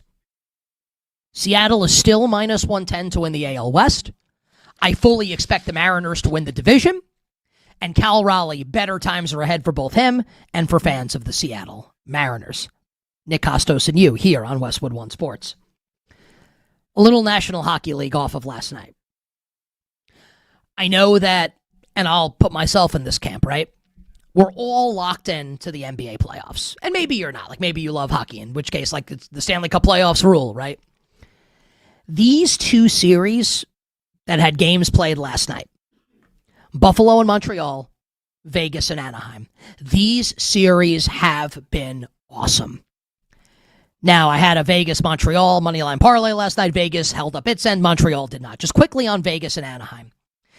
It felt to me, watching the game last night, that Anaheim needed to win that game to win the series. Game goes to overtime. Anaheim ties it in the third period. Vegas wins about 4 minutes into OT. It feels to me like that series is done. Like Vegas either wins in 6 or Vegas wins at home in Game 7, and we'll move on, presumably, to face Colorado in the Western Conference Final. I'm going to like Colorado in that series. It feels like Anaheim missed its opportunity. And Anaheim, obviously, credit to the Ducks and Joel Quenneville and company, beating Edmonton and Connor McDavid in round one. It feels like they missed their opportunity last night, and candidly, probably missed it in game one also, where John Tortorella, Knights coach, I think correctly said, if you watch the game, that the Ducks were the better team in game one. So that's 2 opportunities on the road to win games. They didn't win either of those 2 games. So I think Vegas will go to the Western Conference Final. This other series, man, with Buffalo and Montreal, is spectacular. And the Canadiens have been just a heart-stopping white-knuckle team this postseason. With the way the first-round series went, beating the Lightning and beating them in Game 7 in Tampa. And now, series tied at 2 against the Sabres, heading back to Western New York. And this was a bit of a fluky game last night. A little bit for Buffalo, where Tage Thompson literally shoots the puck. I don't even know if he means to shoot it, dumping it in. Caroms off the board, off of Jakub Dobiš, the Canadiens goaltender, into the net. Like a absolute fluke goal. Now, look, Zach Benson scores in the third period, and Ukko-Pekka Luukkonen, who was benched for the last couple games of the series, Alex Lyons in net. Luukkonen comes back in, has 28 saves. He's terrific. And the Sabres do score to take the lead, and they do win the game. So I'm not insinuating that they won solely because of this fluke goal. Didn't hurt, though.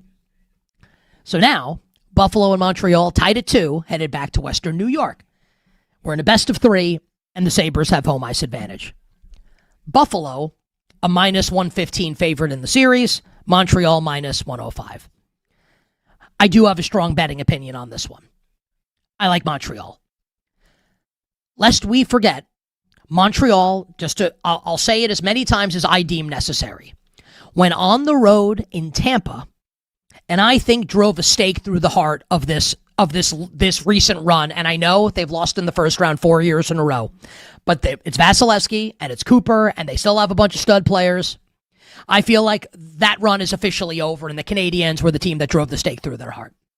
They beat Andrei Vasilevsky on the road in a Game 7 where they were outshot by 20.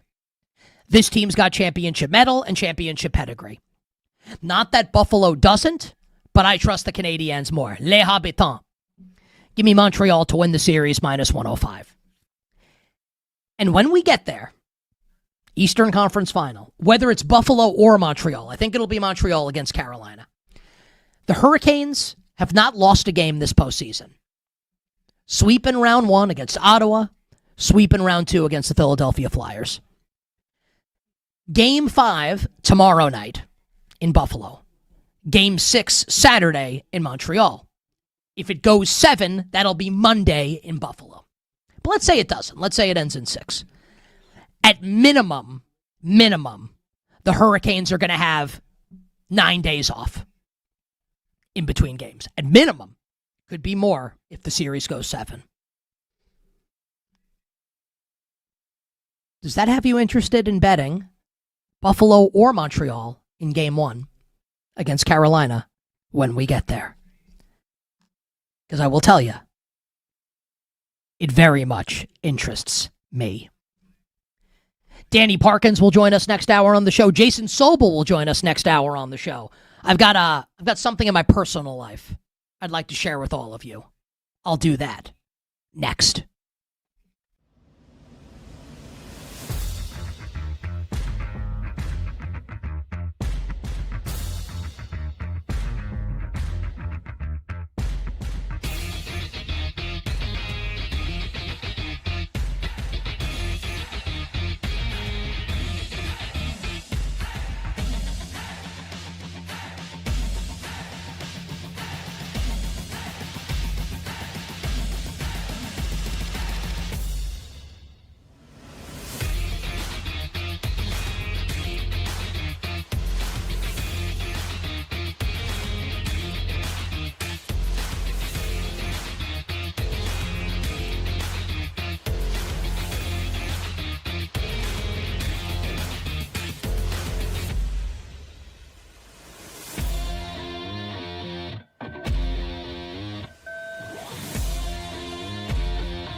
to You Better You Bet with Nick Kostos and the crew. Presented by BetMGM on Westwood One Sports.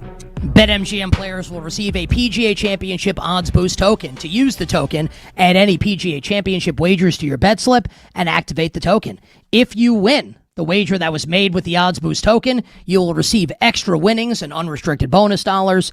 Download the BetMGM app today. Jason Sobel will join us next hour with bets for the PGA Championship. Bill, do we have the Dad Servations bed ready to play here? Grant, do we have that? If so, just... No? No? Okay, that's okay. No, it's all right. We just talk about stuff before the show. Doesn't happen. All good. No big deal. So, yesterday, my wife and I take my daughter to swim class. And my daughter turned 2 a week ago today. And we took her to swim class last year, and she did not like it very much. She didn't like getting her head dunked underwater. Who likes that when you're... I don't like it now, but by somebody else, you don't like that, of course. So soccer just ended, and with summer coming up, you got to take your kid to swim class, right? And we were just in Florida for a week, and my daughter was in the pool every day. She loved the pool. She doesn't want to get her head dunked underwater, but she loved the pool.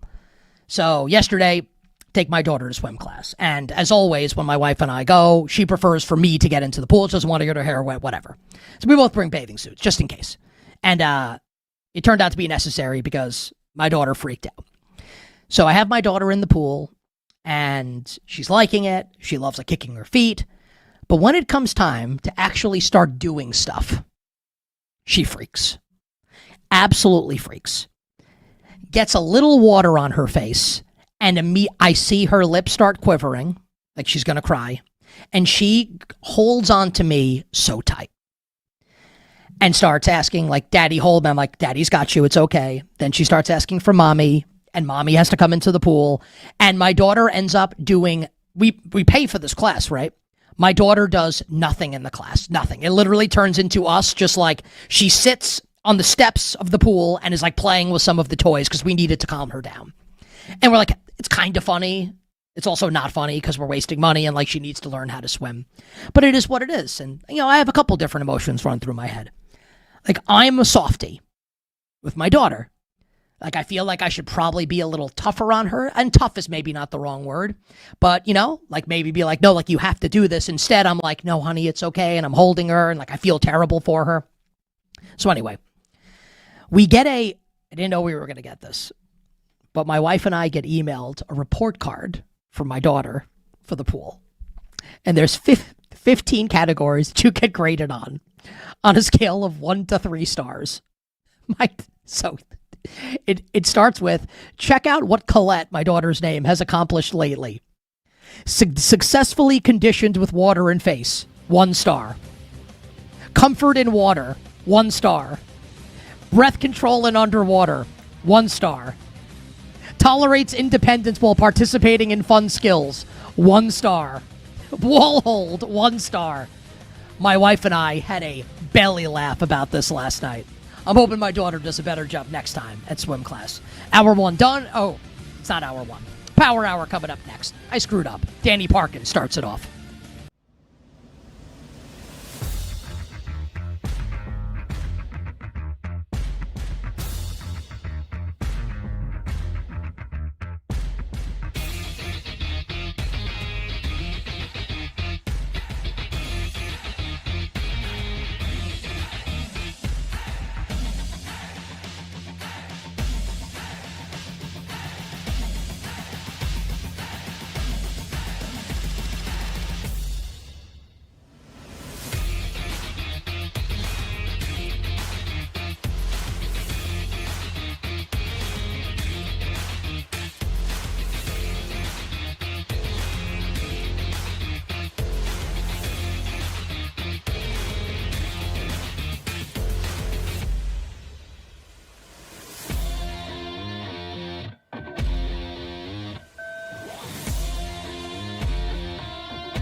Now, back to You Better You Bet with Nick Kostos on Westwood One Sports.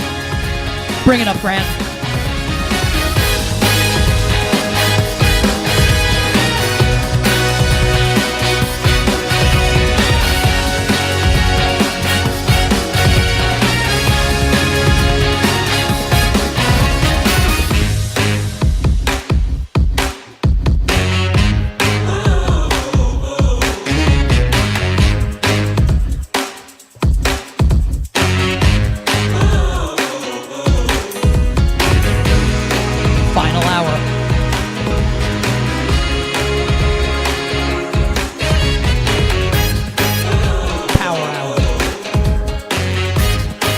You Better You Bet on Westwood One Sports. Nick Kostos, our awesome crew, Danny Parkins, and you. The Power Hour and every hour here on You Better You Bet, brought to you by BetMGM. Make it legendary by downloading the BetMGM app and visiting BetMGM.com. Our friend Jason Sobel, SiriusXM PGA Tour Radio and CBS Sports, he drops by in about 20 minutes, giving us bets for the PGA Championship. All our bets for tonight will close the show. I will attempt to do better than I did last night when I didn't win a single bet. Joining us right now, perhaps he will be the good luck charm to help that happen, is my friend Danny Parkins, First Things First on Fox Sports 1, joining us early from Los Angeles on Twitter at Danny Parkins. My friend, welcome back to the show. How are you? Great to be with you. Thank you for having some flexibility in my normal time slot today. I was not interested in waking up at 6 a.m. local time out here in LA. So thank you, sir. How are you?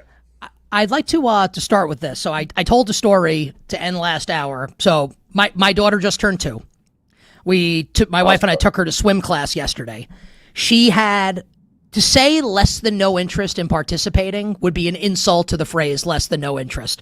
We received a report card for her performance at swim class last night that my wife and I laughed about for about 10 minutes, where she's graded on a 1 to 3 star scale, 15 categories, 1 star straight down the line, probably because they couldn't give 0 stars, like actually like bellyache, dying in laughter. You have 2 boys that are both older than my daughter. How did they do with swim class?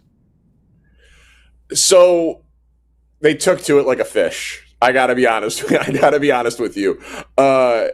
My dad was a big believer in like throw him in the pool, like early, like that, like old school boomer style of parenting, and it worked. Like me and my sisters all love the water and are all pretty good swimmers, and so I was like the first time of them getting in the pool was not a swim class. Like it was like, I don't know if you were in there with your daughter or not. I was, but yeah. It was like, okay, yeah. So like maybe it's you, because like it could, because like she wouldn't. She just held me and like wouldn't let go. She was like terrified.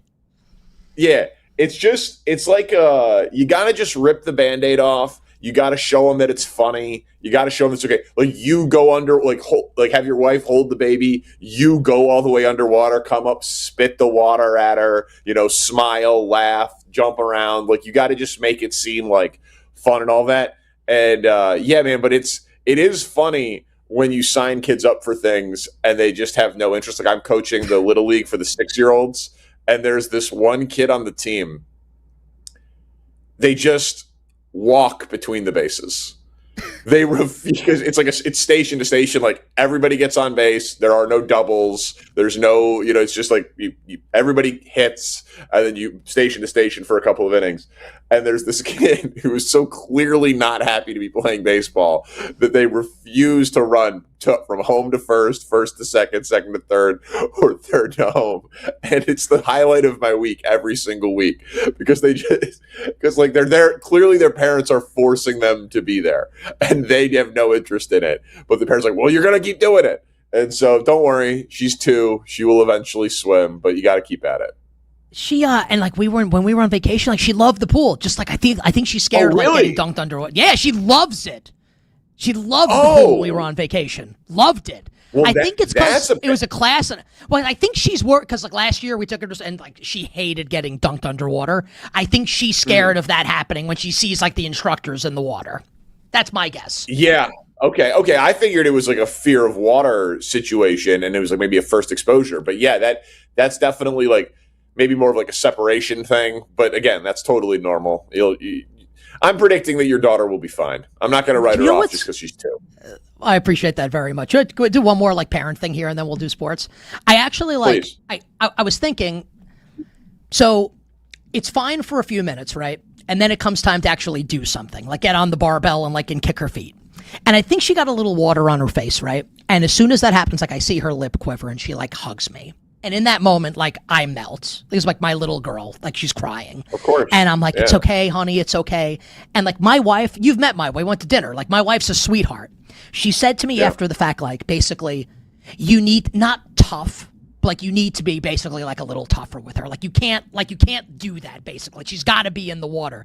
You ever like the funny things you experience as a parent where I spent like 20 minutes last night thinking, am I not too nice? Because like, you always want to be nice, but you understand what I'm saying. Am I too soft? Basically, I think I'm too soft. I think you are too. And I think I am too. And I think all parents have moments of softness, weakness, whatever you want to say. Because of course you want to be like a safe, loving space for your kid, but you also want to prepare them for the real world, which is a tough, not so soft place, right? So you have to I think the big one is you have to let your kids do dangerous things safely. Like, I don't know if you've seen that on like parenting. Yeah, it's really tough. On parenting Instagram, where it's like they want to like climb on the outside of the jungle gym. And again, your daughter's a little younger than my kids, and there's girl and boy differences, and my kids are just like wild hyenas. But like, if he falls, he's definitely going to get hurt. But if you're just there the whole time, like standing right underneath him, saying "careful, careful, careful, careful," then he's afraid of his own shadow. Like kids are pretty resilient, and so you have to be willing to like let them scrape their knee, fall. Owen is old enough to ride his bike now. Eli tries to keep up with him on the scooter, and like he's 4 years old, and he's just flying on this scooter. I'm getting anxious just thinking about this. Dude, yeah, because there are cars, but he's on a sidewalk, but like there are still driveways that come through, and it's not perfectly paved. There are cracks in the road. And so like we went downtown to the farmer's market last Sunday and then came back, and Eli fell both ways. Like, you know what I mean? But it's a long ride, and he's 4, and there's cracks and there's hills and the whole thing.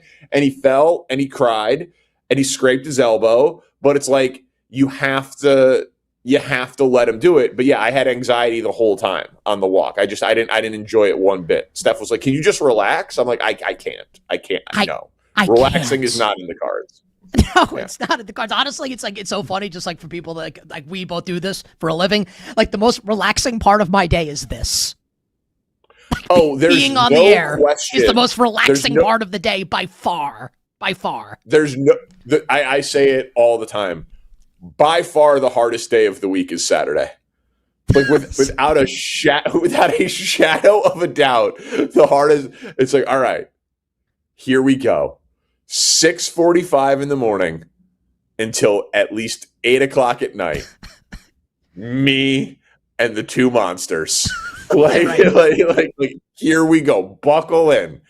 Like it's eggs, it's dog walking, it's baseball, it's tire swings, it's the park, it's the injuries, it's the fighting, it's the napping, it's the food, it's the this, it's the that, it's the screaming, it's the hitting, it's the teaching them how to read, it's the teaching them how to add. There's just so much. You're like, okay, I kept him alive and I got him to bedtime. And then it's like, oh, we have a babysitter. Do you want to go out? I'm like, cancel the babysitter. I'm exhausted. Daddy's going to lay down until tomorrow. That's the dude. That honestly, like, I love you breaking down sports. That might have been like your magnum opus just now. I almost think we should clip that and send it to you because it was great. Okay, and again, it's true. There's nothing better. It gives you purpose. It makes everything that we do feel so insignificant by comparison. But God, it's hard. And I also will say, like, it makes you have more appreciation for your parents. But then you think back and you're like, I don't think they were doing all of this. Well, you know what I mean? Like I feel like my parents are morons, and I love them. yeah, but like they were just like how did I succeed like I have with these people? And I love my parents. God rest my dad's soul. I said it to my mom. I'm like, how did I end up like this with what you did? And she was a good mom, but still, it's just like to punch my parents were great, but I also think that it was just like a generational expectation of like, you're playing with your Lincoln Logs. That's your activity. What is a Lincoln log? What is that? It's like you can like build houses and like the cabins and like you like attach things together. It's like a different form of Lego, I would say. That sounds horrible. Yeah. Well, listen, my favorite was obviously Ninja Turtles v G.I. Joes and just setting up elaborate battles in the. You were not a Transformers guy. I was a Transformers guy above all else. Okay. No, yeah, Ninja Turtles were. I mean, pretty much it was like Ninja Turtles and then sports and then girls. Like those were like the only three things I ever like cared about from being like 2 till 18. Like that was pretty much my range of interests at that time. It was the greatest. I guess we should probably talk about some sports. You better whatever you want, man. Whatever you want. I'm here for you. Yeah, this is your time. I appreciate it. Well, we're 11 minutes in, and I've enjoyed the hell out of it so far. Good. Spurs win last night. I'm watching the game, and I'm thinking, I don't know how it's not Spurs Thunder for the next like 7 years in the Western Conference Final. They're up. They haven't beaten Minnesota yet. I'm assuming they're going to. Danny Parkins' thought on the San Antonio Spurs following last night's very impressive win is what and why? Yeah, listen, they're kind of like playing with their food a little bit. It feels like they're so much better, and their ceiling is so high, and they can score 130 plus, and they can blow you out and all of that. Like, I think that it's just been the playoffs are tough. Minnesota rises to the occasion. Wemby had never experienced playoff physicality like this and lost his cool and got ejected. Like, so I just think. The Spurs are better, and it's why the best of 7 normally gives you the best teams advancing as opposed to single elimination. Like, I don't think these teams are on the same level, and I think that the Thunder and the Spurs are, and that will be the first time Oklahoma City is tested in these playoffs. That will not be a sweep. It will be a fascinating series. And listen, the next 7 years, it's so tough because things change all the time. Like, who knows what Cooper Flagg becomes and who knows what Dallas does around him. And, I'm sure Luka is going to have something to say about that. And is Joker done? And like, it's sports, but they are the two teams with like assets, superstars, youth, depth, and competent organizations, and competent is way underselling it. Like in terms of how they are run organizationally, it's arguably 1 and 2 in the entire league. Like Brad Stevens in Boston would probably have something to say about that. Like, but it's just, they are set up to be so good for so long that the only thing about it that bums me out is that maybe with relocation or with expansion in the NBA, we can move one of these teams to the Eastern Conference. Because it kind of stinks when it feels like the finals are in the conference finals instead of in the championship round. And it's like the season starts next year. And yes, it's possible that Wemby gets, of course. But if everyone's going to be healthy, like I said, how is this not? We haven't seen it happen 5 straight years, a conference final since Celtics and the Syracuse Nationals, and then the Celtics against Philly in the 60s. I don't see why it wouldn't happen 5 straight years if everybody's going to be healthy. I have one more NBA question for you and then something fun to close with, unless you have a response to that. No, I'm good. Let's do it. Your Cleveland Cavaliers. Yeah. Donovan Mitchell pulled it out of the fire in game number 4. Now a best of 3, game 5 tonight in Detroit. Where are you at with Cavs Pistons?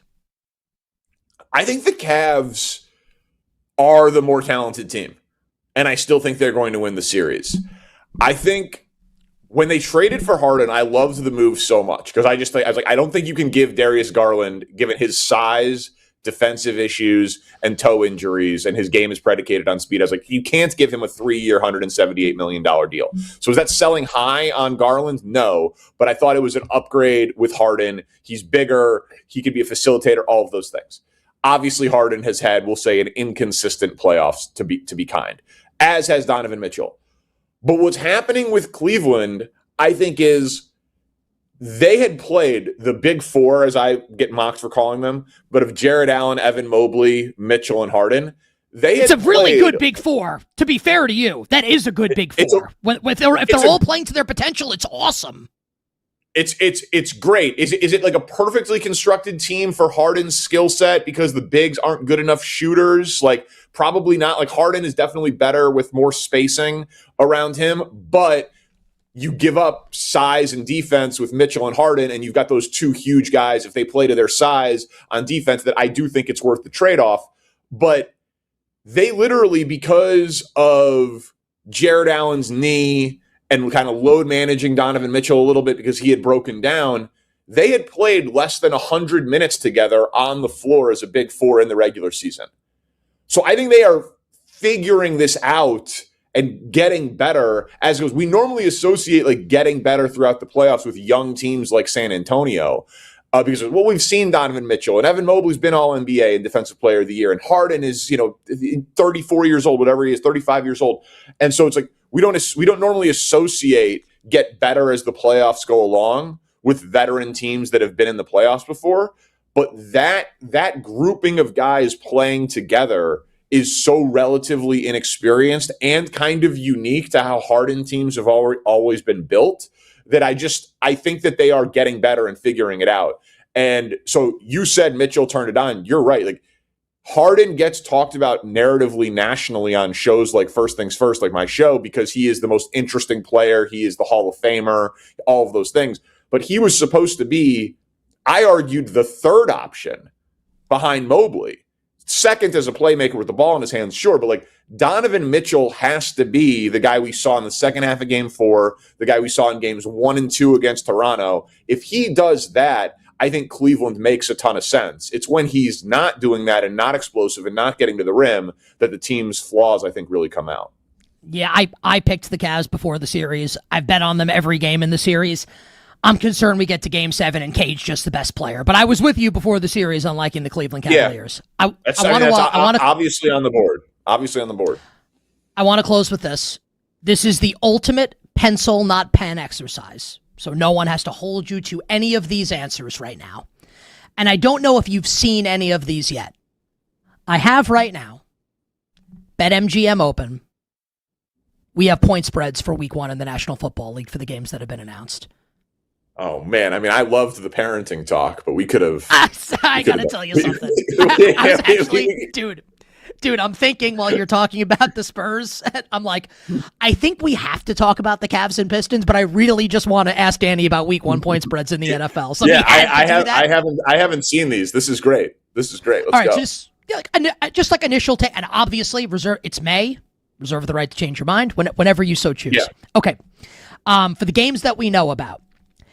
Melbourne, Australia, Week 1. It's a Rams home game, but it's in Australia. The Rams are 2.5-point favorites against the San Francisco 49ers. Neutral site game. Early opinion from Danny Parkins is what? I think you wait for it to get to 3 and bet the Niners is what I think. I think the Niners. I think the gap between 1 and 3 in the NFC West is minuscule. So I think that it would probably be a winning strategy in the Rams-Niners, like the 2 Rams-Niners games, the 2 Rams-Seahawks games, and the 2 Seahawks-Niners games, like those 6 games, just taking the points in all 6 games. And my guess is that ends up being like a 4-2 or 5-1 side over the course of the year, because I think all of those teams can win the Super Bowl. And so my gut tells me you go with the Niners in that spot. I love the Niners in that spot when we get there. All right. Love the Niners. Sunday Night Football, Week 1. The Dallas Cowboys, a juice. I think if we get to 3, it'll get knocked down. Let's call it 2.5. Dallas 2.5 on the road at my New York Football Giants. Cowboys. I'll be square, and I'll be square and bet the road favorite there. Listen, there's a lot of time between now and then, like you said, but I think, and I believe in Jackson Dart more than most nationally, it seems like. I think that he's got a very, very high ceiling. I think he's like a little bit reckless, and I'm not talking about the concussions. I'm talking about he's just like kind of a reckless player. Like he makes interesting, aggressive decisions that leads to high variance, like high ceiling, low floor type of outcomes. But I just think that Dallas, their offense should be great. Like their offense should be competing to be a top 5 offense all year. And so while the Giants defense has 7 first rounders on it, we'll see if they're able to be dominant immediately. And then I just think Harbaugh can get them there, upgrade in coaching, Jackson Dart leap, all of those things. Like, to me, the Giants are more live in this spot in like week 10 than they are in week 1. Yeah, the way I'll say it, Giants' upside is to win 10 games. Cowboys' upside is to go to the Super Bowl. I like Dallas also in the game. Last one, and appreciate the time. Yeah, I've saved the best for last. So the context that I'll offer here, Patrick Mahomes is playing in week 1. The betting market, like ESPN does not put the Chiefs in primetime week 1. And the betting market tells you he is also. Yeah. Week 1, Monday Night Football at Arrowhead. Patrick Mahomes and the Chiefs, 2.5-point home favorites against Bo Nix and the Broncos. What do you got early in the process? That's a fun one. that is a fun one. Man, I think Denver is better. Like my initial, which is like crazy to say, and it's so disrespectful to Mahomes, but like the Chiefs line says they're equal, basically, or like Denver slightly better, to your point. Yeah, no, I know. And like Mahomes is obviously much better than Bo Nix, and Arrowhead will be rocking. But I do think Denver's defense is significantly better. And I think that the Chiefs have wide receiver questions, secondary questions, pass rush questions, health of quarterback questions. That's just a lot of questions. Like, and because I know what the moves that they made in the draft and all of those things, but I think still there is some like reputational bias built into the Chiefs that it's like, well, they're 13-2 in their last 15 against Denver. It's like, all right, but like, what do we think they are now? And I think right now they are even teams to Denver maybe being slightly better, even if they're much worse at quarterback. So my early lean there is take the points, though I probably just won't bet the game, if I'm being honest. Well, my thought is that I didn't lose enough money last year on the Chiefs. I'd like to lose some more. Yeah. I'd like to. You know how you avoid having your daughter not be good in swim class? You can't afford it. You can't afford to. You can't afford to pay for it. You're the best, buddy. Enjoy Los Angeles, and then we'll catch up. That's a good idea. That's good. Yeah. Oh. That's we the gotta strategy. pull in a pond. My daughter's pond would be good for you. My daughter's bad at swim class. Let me not be able to afford it, and let's take her to like the local ponds. Let's take Yeah. All right, man. I'll talk to you. Honey, avoid this lily pad here and stay away from this brown patch in the water. Thanks, buddy. Yeah. Danny Parkins here with us on the show. All right, that was good stuff with Danny. On the other side, we'll get you bets for the PGA Championship. Jason Sobel is already logged in. Jason, I went very long on that last interview. I apologize. But we'll talk during the break because you're a really nice guy. Jason Sobel joins us next here on You Better You Bet.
Now, back to You Better You Bet with Nick Kostos and the crew. Presented by BetMGM on Westwood One Sports.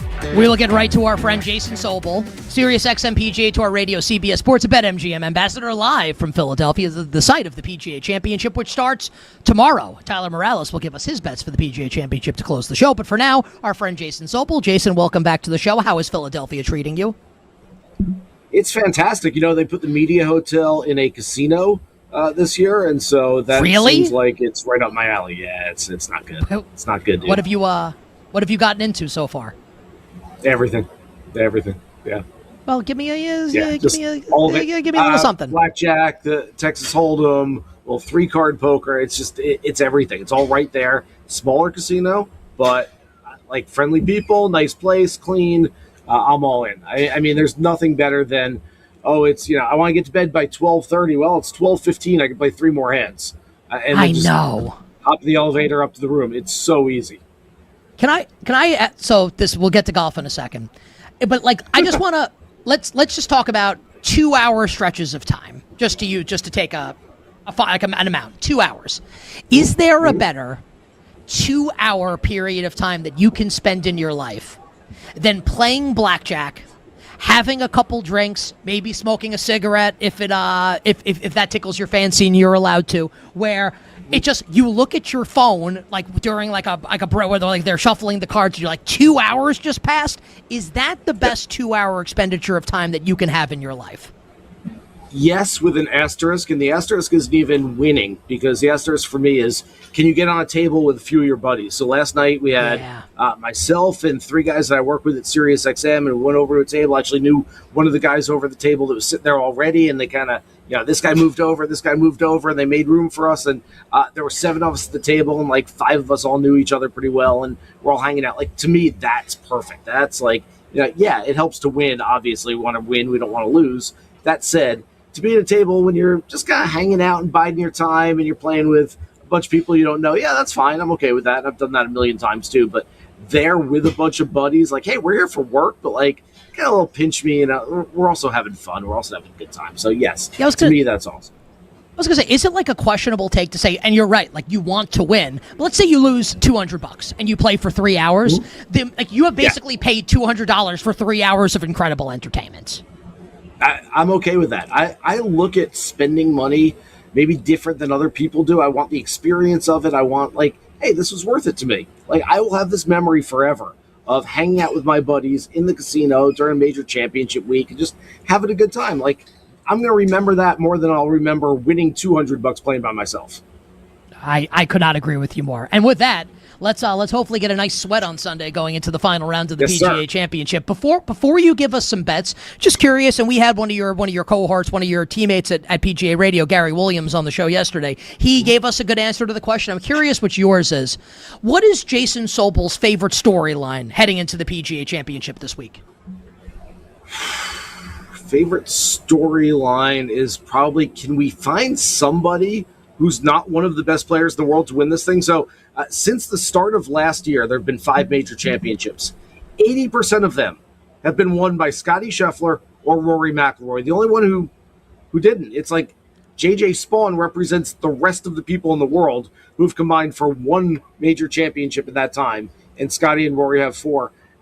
Look, I love seeing the superstars win. I love seeing history being made. It's also cool to see some guys step up and win a major championship that haven't done it before. JJ obviously playing some good golf back here in the state of Pennsylvania, where he won across the state at Oakmont last year. So we'll see if we can get a different type of player, a different, non-superstar player winning this golf tournament this week. But it's going to be tough.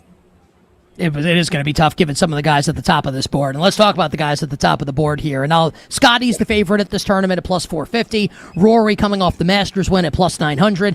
I know a lot of people really like Cam Young, and spoiler alert, I may have seen you do a piece of content that maybe you like Cam Young, but you can talk about that at 12-1. Rahm 16, Oberg 18, Xander 18, Bryson 20, Fitzpatrick and Fleetwood at 22. Who do you like to win the PGA and why? Yeah, it's Cam Young. I like him a lot. That said, Nick, I'm not betting him pre-tournament. I have to wait, because this is a guy, I'm going to go back, but the odds at BetMGM, Before the Ryder Cup last year in September, he was 80-1 for this event. On January 1st this year, 50-1. After he won the Players' Championship, 33-1. Before the Cadillac a few weeks ago, he was 20-1. After that event, he won. He was 14-1, and now you see it there on the screen. He's 12-1. It's just too short for me, and I get it. He's trending in the right direction. He's learned how to win. He's learned how to close out golf tournaments, which was a bugaboo on his career for the first few years when he had 7 runner-up finishes before his first victory last summer. That said, really like him. I'm going to wait and just hope that I get a better number. And if he goes out and shoots 64 in the first round and goes from 12-1 to 4-1, oh well, I missed out, and I'm willing to take that chance. Are you betting anybody before the tournament starts if you're waiting to bet Cam Young until, obviously, once we're underway?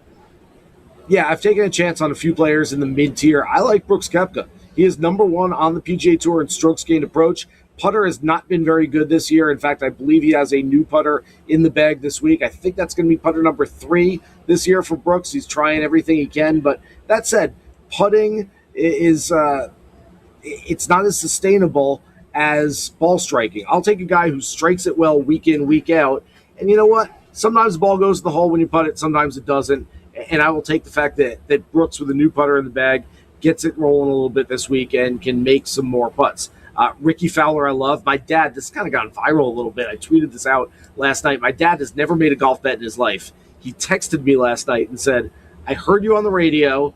I really like that Ricky Fowler top 20 play at plus 200. Put me down for $500. And I was like, okay, Dad, I got you. Like, I didn't even know he was watching. Usually he falls asleep in front of the TV anytime golf comes on. So the fact that he's even paying attention is pretty cool. Now he's going to have this personal investment, so he's going to be watching. This is what I always say all the time, Nick. This is why I love gambling. I don't care if it's $500 or $5, but if you put your money on something, all of a sudden you have that personal investment. And now instead of just, I'm going to watch the PGA Championship, it's, I'm going to watch the PGA because I need Ricky to finish in the top 20 so I can win my bet. I love that. I'm going to be rooting for my dad. I'm putting the bet in for him today. And I do like Ricky a lot this week. He can still be at it, I think, 68-1 overall, which I think is a great number on Ricky Fowler. Other guys in the mid-tier, Patrick Cantlay, like him a lot. And Justin Thomas starting to come around, played well last week. Any thoughts on, like, top 10? I know you just gave us a thought on Fowler, but any other thoughts on top 10, top 20, like any other bets you like coming up for the PGA? Yeah, I mean, it's a few of those guys. It's Cantlay, it's Fowler. Ludwig Oberg has 5 top 10s in his last 6 starts. I really like him. If we want to look at big numbers, and these are, again, depends on how aggressive or conservative you want to be as a gambler, but Kurt Kitayama playing some really nice golf right now. J.J. Spawn, I mentioned already, the U.S. Open champion from last year. He's playing well. Thomas Dietrich has been the 3rd best player on LIV this year behind John Rahm and Bryson DeChambeau. Stuart Sink has been the 2nd most dominant player in golf this year behind Nelly Korda. He plays PGA Tour Champions, the Senior Tour. He's got 4 wins and 9 starts, nothing worse than 6th place. I get it. He's playing against the older guys. That said, he's playing really well, and he's got nothing to lose. It doesn't matter to Stuart Sink if he goes out this week and misses the cut. Just go out there and have fun and play well. I think that could be a really good play. So again, top 10 might be pushing it for some of those guys. Top 20 is a nice range if you want to be more cautious and go top 40 instead. Certainly, those guys have some value. Couple more minutes with our friend Jason Sobel here on You Better You Bet, on Twitter at Jason Sobel Golf, SiriusXM PGA Tour Radio, CBS Sports, and our friends at BetMGM. So this is not a betting question. This is just like, let's talk about the game of golf. And I'm going to use, and I asked the same question to Gary Williams yesterday. I'll give you the same precursor to the question. I understand that the word need is a little dramatic here, but I'm going to use it purposefully. Does golf, the game of golf, need on Sunday Scottie and Rory both in contention, like going head-to-head to win this championship? No. Look, it's never happened before. And the game has gone on. And yes, I get what you're saying there with need. And look, it's not as if we shut it down and, cancel professional golf for the next 10 years if Scottie and Rory aren't going head-to-head on Sunday afternoon this week. That said, no, I think golf's in a really good place. If we do get a J.J. Spawn type winning this golf tournament, we get some guys who are not as familiar to the common fans, the casual fans this week.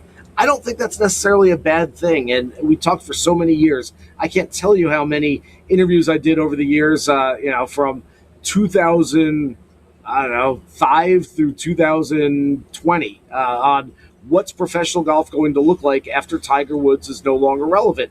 This is what we're seeing right now, which is Scottie Scheffler is a world-class player. He's a Hall of Famer. He is. It remains to be seen whether he's the 10th best player to ever play the game or the 20th best player, but he is somewhere in that range and probably going to finish somewhere around that. Or same thing for Rory McIlroy, great player. And we have a bunch of other really good players. In fact, I was saying yesterday that there are 8 featured groups this week, which means there's 24 players in the 3-man featured groups.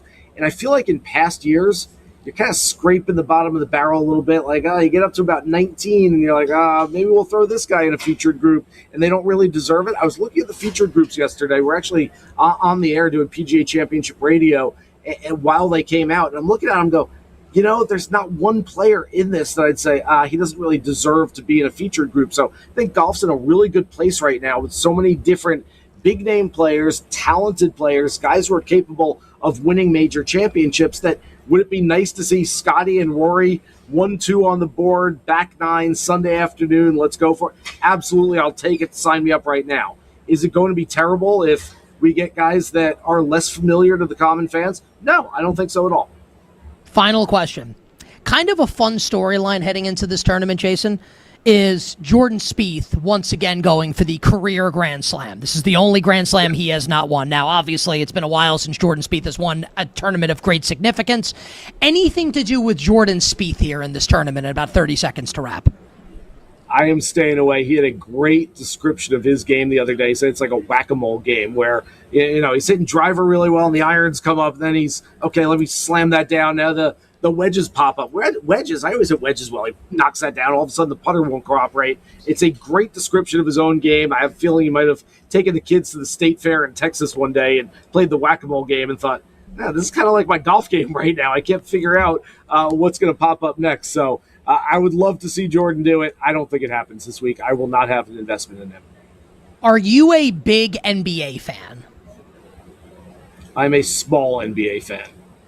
Okay, so Bill Zimmerman always does a trivia question at the end of the show. They're pretty difficult. If you had said yes, I was going to say, do you want to try and answer the question? But I'm guessing you don't. No, come on. Bring it on. All right, Bill is here. Our executive producer, Bill Zimmerman, who famously forgot to have the imaging loaded at the end of last hour for the show. Great job, Bill. That is true. Bill, what is the trivia question today, Bill? All right, guys. Dennis Rodman turned 65 years old today, and the world led the league in rebounding 7 consecutive years. Now, there are 6 other players that have led the league in rebounding 4 or more times. I want you to name 4 of the 6. Would you like to try this, Jason? Yes. George Mikan. Mikan is not one of them. Let it twice. Would you like to Can I keep going? Yeah, you can keep going. Yeah. All right, I want one more. Moses Malone. Moses Malone led the league in rebounding 6 times. That is 1. Okay. So you get another guess. You get to guess until you're wrong again. I get one more. Okay. Hakeem Olajuwon. Olajuwon only did it twice. Yeah. Oh, all right. Back to you, Nick. Well, Jason, as far as the NBA goes, you are one pathetic loser, man. But as far as everything else goes, you're the best. At some point, we need to get on the blackjack table together, my friend. Very much appreciate the time. Yes, sir. Absolutely. Thanks for having me. Our friend Jason Sobel joining us here on You Better You Bet, PGA Tour Radio on Sirius XM, CBS Sports, and our friends at BetMGM. All right, we will attempt to answer the trivia question on the other side. Tyler Morales will give us bets for the PGA Championship and my bets for tonight in the world of sports right after this.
Now, back to You Better You Bet with Nick Kostos and the crew. Presented by BetMGM on Westwood One Sports. BetMGM players will receive a PGA Championship odds boost token. To use the token, add any PGA Championship wagers to your bet slip and activate the token. If you win your bet that was made with the odds boost token, you'll receive extra winnings and unrestricted bonus dollars.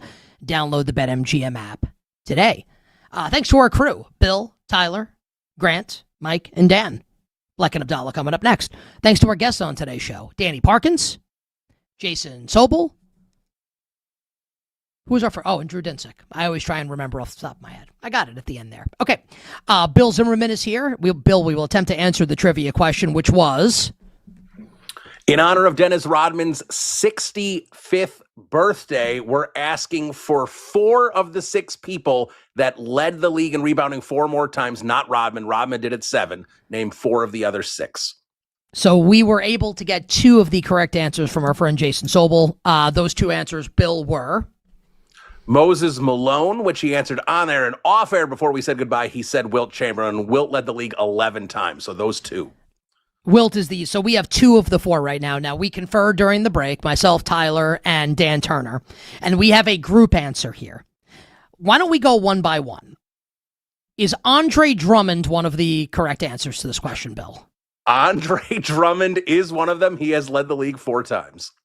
That is a Tyler Morales deep cut. Now, Tyler, I asked Tyler for a hint. Tyler said he's still playing. To be fair to me, I immediately said Andre Drummond. I don't know if I would have gotten it, but as soon as Tyler said still playing, I got that it was Andre Drummond. For the 4th one, Dan, who do we want to go with for the 4th answer here? You can type in the chat or you can come on here and say it.